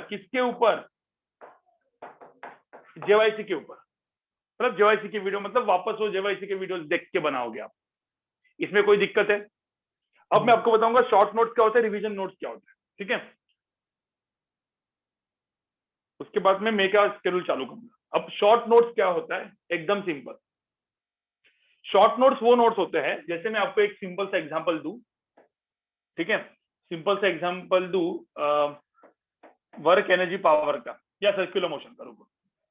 एग्जांपल देता हूं मैं सर्कुलर मोशन। अब सर्कुलर मोशन का वीडियो आपने देखना चालू किया, ठीक है, सर्कुलर मोशन का वीडियो देखना चालू किया, एक पेज पे आप हो, ठीक है, मतलब आप वीडियो देखते जा रहे हो। तो सर्कुलर मोशन में मैंने पहले आपको बताया, सर्कुलर मोशन में there are two types of motion, uniform circular motion, non uniform circular motion, ठीक है। यूनिफॉर्म जो होता है जिसमें स्पीड कांस्टेंट होता है, ठीक है। नॉन यूनिफॉर्म में वो होता है कि जिसमें क्या होता है, नॉन यूनिफॉर्म में स्पीड वेरी करता रहता है। तो आपने वो वीडियो देखा, पूरा का पूरा सुना, आपको क्या करना है, शॉर्ट नोट्स में, ये मैं शॉर्ट नोट्स की बात कर रहा हूँ, रिवीजन नोट्स। अब जो शॉर्ट रिवीजन नोट्स क्या होंगे पता है आपके गाइस, रिवीजन नोट्स क्या होंगे, एक पेज में पूरा का पूरा सर्कुलर मोशन खत्म, समझे क्या। वो जो रिवीजन नोट्स होंगे उससे आप क्या करोगे, मतलब सिर्फ फॉर्मूलाज, राइट, सिर्फ फॉर्मूलाज जो अपने को कब काम में आने वाला है, बाद में, एंड में। पूरा जब पोर्शन खत्म हो जाएगा, पूरा 30 चैप्टर्स आपका सिर्फ 30 पेजेस या 60 पेजेस में बना हुआ है, मतलब एक छोटा सा बुक, उसमें 60 पेज में पूरा का पूरा आपका 30 चैप्टर्स बना हुआ है, पूरा फिजिक्स है वो, एक वो ऐसा उसको कॉम्पेंडियम बोलते हैं, वो कॉम्पेंडियम आप लेके घूमोगे, खत्म, देखो पूरा फिजिक्स में लेके घूम रहा हूं, ऐसा बोल सकते हो, ठीक है। लेकिन वो क्या होगा, वो भी अपने को पैरेलल बनाना है। अब ये जो रिवीजन कर रहे हैं ना, उसमें आपको पैरेलल बनाना है, ठीक है। तो अब सर्कुलर मोशन ऐसा पकड़ लो, जेवाईसी में कुछ 4 घंटे का है, 4 आवर्स का, आपको इसको कितने घंटे में खत्म करना है, 2.5 आवर्स में, ठीक है, 2.5 आवर्स में खत्म करना है, ठीक है। अब 2.5 आवर्स के अंदर अपन और एक ऐड करेंगे 1 आवर एक्स्ट्रा। किसके लिए 1 hour extra, notes, short notes के लिए। कोई दिक्कत है क्या। अब शॉर्ट नोट्स क्या होंगे, जैसे फटाफट तुमने लिखा सर्कुलर मोशन, तो सर्कुलर मोशन यहाँ पे लिखो यूसीएम में आप तुम लोग लिखोगे दिस वी इज कांस्टेंट, फिर यहाँ पे रेडियस होगा, तो यहाँ पे फटाफट तुम लिख सकते हो दिस सेंट्रीपिटल एक्सेलरेशन, फिर यहाँ पे ऐसा 2 चीज लिख सकते हो, क्या लिख सकते हो, S is equal to R theta, V is equal to R omega, A is equal to R alpha. तो यहाँ पे tangential acceleration alpha, uniform circular motion में अल्फा की वैल्यू 0 है, टेंजेंशियल एक्सेलरेशन भी 0 है, और v मतलब एक्सेलरेशन रेडियल कितना हो गया, v²/r हो गया, समझ में आ रहा है, या v इंटू ओमेगा हो गया, और या ओमेगा² इंटू r हो गया, ये हो गया। नॉन यूनिफॉर्म सर्कुलर मोशन में tangential acceleration not equal to 0, radial acceleration also not equal to 0, ठीक है, और even alpha is also not equal to 0। ये हो गया मेरा नॉन यूनिफॉर्म सर्कुलर मोशन। ये होने के बाद 1-2 क्वेश्चन जेवाईसी के रहेंगे, राइट, यस। तो जेवाईसी के सपोज 10-15 क्वेश्चन सपोज रहेंगे, तो आपको 10-15 क्वेश्चन नहीं लिखने, आपको सिर्फ 2 एग्जांपल यहाँ पे लिखने हैं, एग्जांपल नंबर 1 या ये एग्जांपल नंबर 2, एग्जांपल नंबर 3, ऐसे ही, और ये एग्जांपल नंबर 2, एग्जांपल नंबर 3 फटाफट मतलब सिर्फ डायग्राम को ड्रॉ करके आपको समझने के लिए करवाना है। मतलब जैसे कि एग्जांपल 1, हाँ, जैसे यहाँ पे सपोज अब जैसे डायनामिक था, तो डायनामिक में मैंने पता अलग अलग केसेस दिए थे, राइट, अलग अलग केसेस क्या दिए थे, एक आदमी ऐसा दौड़ रहा था, तो फटाफट केस 1 केस 2 करके लिखने का, ये मास m है, ठीक है, तो ये घूम रहा है, तो इसका एक्सेलरेशन टुवर्ड सेंटर है, तो यहाँ पे हम लोग mg करते हैं, यहाँ पे नॉर्मल फोर्स करते हैं, और टुवर्ड सेंटर क्या आता है, टुवर्ड सेंटर क्या आता है, फ्रिक्शन आता है, बराबर। तो अपन यहाँ पे क्या लिखते हैं, friction equal to mass into acceleration, friction की मैक्सिमम वैल्यू थी ना μs इंटू n, एक्सेलरेशन क्या होता है mv²/r, तो v की वैल्यू कितनी आई, μs r g का अंडर रूट, पता है केस था, याद है, यस सर। तो ऐसे केस 1 लिखा, फिर ऐसे एकदम फटाफट कॉम्प्रेसिस में केस 2 में ऐसा बैंकिंग ऑफ रोड, तो यहाँ पे मास m किया, ड्रॉ किया, नॉर्मल फोर्स कर दिया, तो n sin थीटा कर दिया, n cos थीटा कर दिया, एक्सेलरेशन लिख दिया n sin equal to mv²/r, n cos equal to mg। ये लिखते लिखते फटाफट क्या लिए, शॉर्ट नोट्स बने, ज्यादा यहाँ पे थ्योरी भी नहीं लिखना है, कचरे में कचरा करके इक्वेशंस लिखने, इक्वेशन भी कचरे में लिखना है, अच्छे से नहीं लिखना है, मतलब एकदम स्पेस छोड़ के आराम से नहीं लिखना। ऐसे 4-5 केसेस तुमने फटाफट सर्कुलर मोशन के बना लिख दिए जो मैंने पढ़ाए थे, ठीक है। तो हाँ, प्लेलिस्ट पूरे के पूरे है, प्लेलिस्ट पूरी की पूरी, मैं सारे के सारे प्लेलिस्ट भेज दूंगा, सारे के सारे प्लेलिस्ट भेज दूंगा, ठीक है। तो इस तरीके से अपने नोट्स भी बनाए, मतलब आपने क्या कहे, वीडियो देखे, नोट्स बनाए, नोट्स बनाने से क्या हुआ गाइस, आप लोगों का क्या हुआ, रिवीजन हो गया। तो मैं ऐसा पकड़ लेता हूँ, लेट्स से आपका सर्कुलर मोशन वी के आपने 3.5 आवर सर्कुलर मोशन के ऊपर डाले, ठीक है। अब यहाँ पे सब लोग देखो, मैं लिखता हूँ scalar vector, scalar and vector, एकदम पहला टॉपिक है, एकदम पहला है, लेकिन उसको भी देखना है, लेकिन उसको देखने के लिए तो आपको फास्ट देख सकते हो ना आप इसको, यस सर। तो इसको मैं मान लूं, इसको मैं मान लेता हूँ 2 आवर्स 2.5 आवर्स में खत्म हो जाएगा कि नहीं हो गए, यस सर, हो जाएगा। हो जाएगा सर। काइनेमेटिक्स, अब काइनेमेटिक्स थोड़ा सा लंबा है, अब इसमें कुछ कुछ कुछ कुछ जो ग्राफ का पार्ट है उसको छोड़ दो, वो मैंने वैसे भी अभी तक अच्छे से नहीं किया हुआ है, ठीक है। ग्राफ का पार्ट है उसको अच्छे से छोड़ दो, मतलब normal projectile motion, 1 dimension, 2 dimension, relative motion, उतना कर सकते हो तुम, यस सर। और हाँ सर, उतना कर डेरिवेटिव वाला लेंगे। चीज हाँ, उतना कर लो, ठीक है। कैलकुलस यहाँ पे लिखता हूँ मैं, कैलकुलस नहीं लिखा, कैलकुलस को 1-2 घंटा दो। कैलकुलस को 2 घंटे की जरूरत है क्या अभी? जल्दी हो जाएगा। हाँ सर, उसमें फॉर्मूलाज भी ज्यादा है ना। तो 2 Yes, आवर्स sir. ले लो, Yes, चलो sir. 2 आवर्स ले लो, 2 आवर्स ले लो। काइनेमेटिक्स जो है, काइनेमेटिक्स को 3 आवर्स दे दो, ठीक है। लेकिन उसमें ग्राफ ज्यादा अंदर डेप्थ में नहीं पढ़ना है, ठीक है। चलो 4 आवर्स ले लो, कुछ लोग काइनेमेटिक्स को 4 आवर्स दे दो। एनएलएम को कितना घंटा दो? 4 आवर्स नहीं लगेगा। Yes 4 hours NLM and friction 4 hours, ठीक है ना। Yes yes yes sir. क्या स्ट्रिंग कंस्टेंट, पुली बिली सब कुछ है, और आपको आता है। फ्रिक्शन के ऊपर थोड़ा ज्यादा देना पड़ेगा शायद, लेकिन फ्रिक्शन के भी 2 ही तो केसेस है, म्यूएसएन एंड म्यूकेएन, राइट। यस फिर उसके बाद सर्कुलर मोशन, सर्कुलर मोशन को कितना घंटा दो? 4 घंटा दो, चलो 4 आवर्स दो। हाँ, वर्क एनर्जी पावर को कितना घंटा दो? 4, चलो 4 घंटा देते जाओ। अब मुझे बताओ ये कितने घंटे हुए यहाँ पे? 20 आवर्स। Yes sir.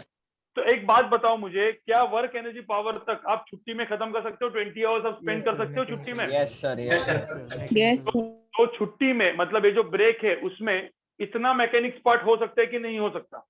आराम से Yes, sir. Yes sir. Yes sir.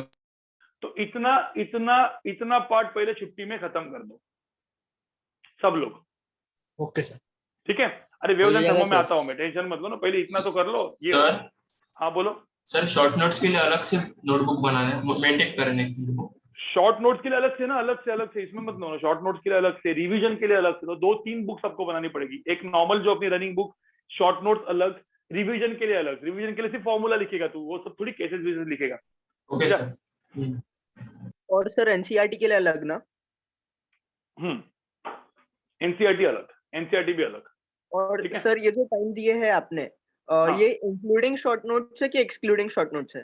नहीं, ये इंक्लूडिंग शॉर्ट नोट्स है, क्योंकि शॉर्ट नोट्स तो फटाफट बना देगा ना तू साथ में यस सर। लिख के। शॉर्ट नोट्स में आराम से एकदम डायग्राम बिग्राम बना के थोड़ी करेगा तू, मतलब समझे। अब आगे बढ़ते हैं। अब हम लोग जाते हैं मई में। अभी अपना मई मंथ चालू हो चुका है, ठीक है। अब मई मंथ में गाइज, मई मंथ में आपका सेल्फ स्टडी जो होता है, 1 दिन का सेल्फ स्टडी। अभी सेल्फ स्टडी थोड़ा सा तो आपको बढ़ाना पड़ेगा गाइज। कितना करोगे सेल्फ स्टडी बताओ मुझे? 6 कितना करोगे सेल्फ स्टडी? 6 8 चलो एक काम करते, 7 आवर्स करो इस बार। भाई देखो, जो लोग 6 कर रहे हैं, 5 कर रहे, 7 आवर्स करो। 7 आवर्स का सेल्फ स्टडी होना चाहिए। कितना? 7 आवर्स का सेल्फ स्टडी आपका होना चाहिए, ठीक है। जिसमें आपको 2 तरीके के करना है। 3.5 आवर्स, 3.5 आवर्स, 3.5 आवर्स किसको देना है? 3.5 आवर्स किसको देना है? 3.5 आवर्स देना है फिजिक्स, नहीं फिजिक्स का मतलब मैकेनिज्म, फिजिक्स लिखता हूं मैं। और 3.5 आवर्स, जैसे कि यहाँ पे आपने फिजिक्स किया, ठीक है, फिजिक्स रोज करना है। और केमिस्ट्री बायोलॉजी, केमिस्ट्री मैथमेटिक्स क्या करना है? अल्टरनेट डे करना है, चलेगा? क्योंकि जैसे क्या बोला आपको, पहले 1 महीना आपको फिजिक्स, देखो 3 टॉपिक एक साथ आप स्टड नहीं बन सकते, इतने तो स्टड कोई नहीं होता, राइट।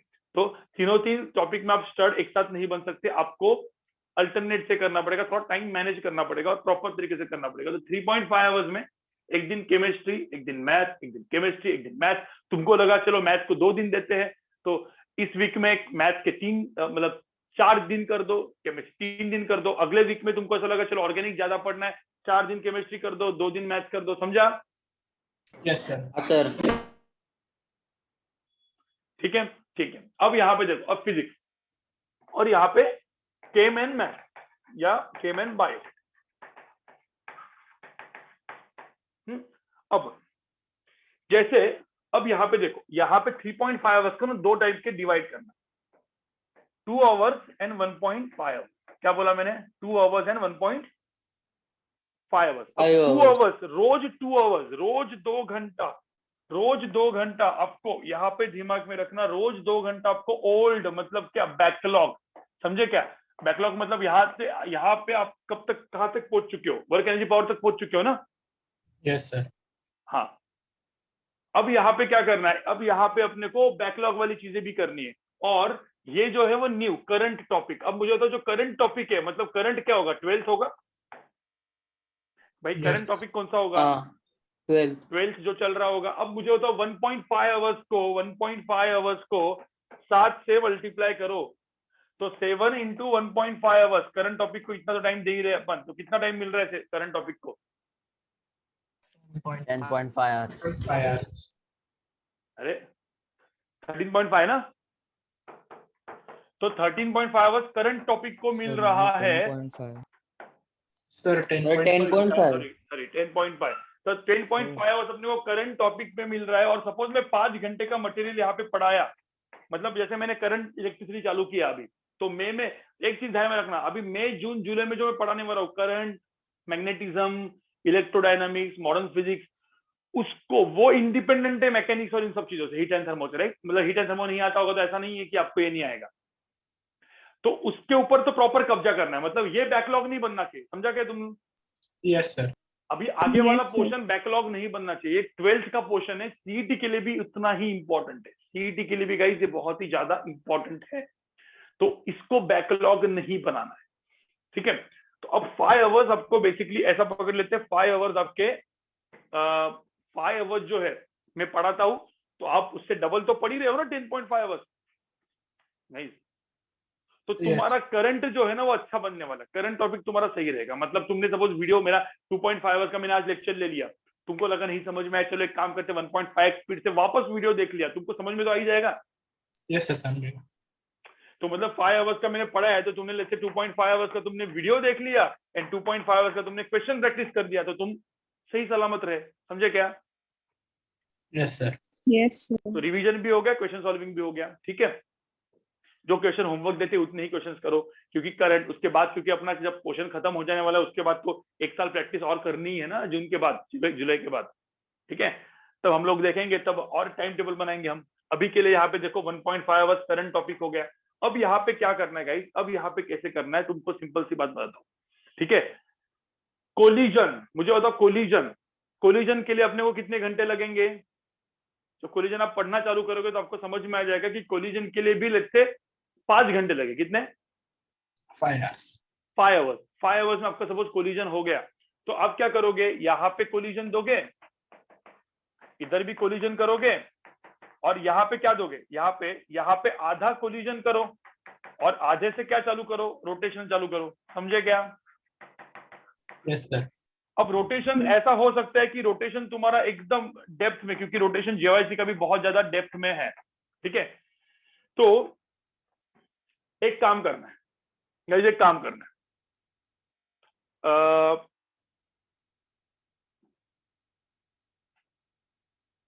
रोटेशन अभी यहाँ पे डालो मत, ठीक है? रोटेशन अभी यहाँ पे डालो मत, रोटेशन का मैंने एक लेक्चर में लूंगा, लेक्चर का मैं एक से 1.5 लेक्चर लूंगा, मैं किस तरीके से रोटेशन को कनेक्ट करवा दूंगा, ठीक है? तो ये मेरा काम है, रोटेशन के ऊपर वाइवा नहीं होगा, ठीक है? Okay sir. Okay sir.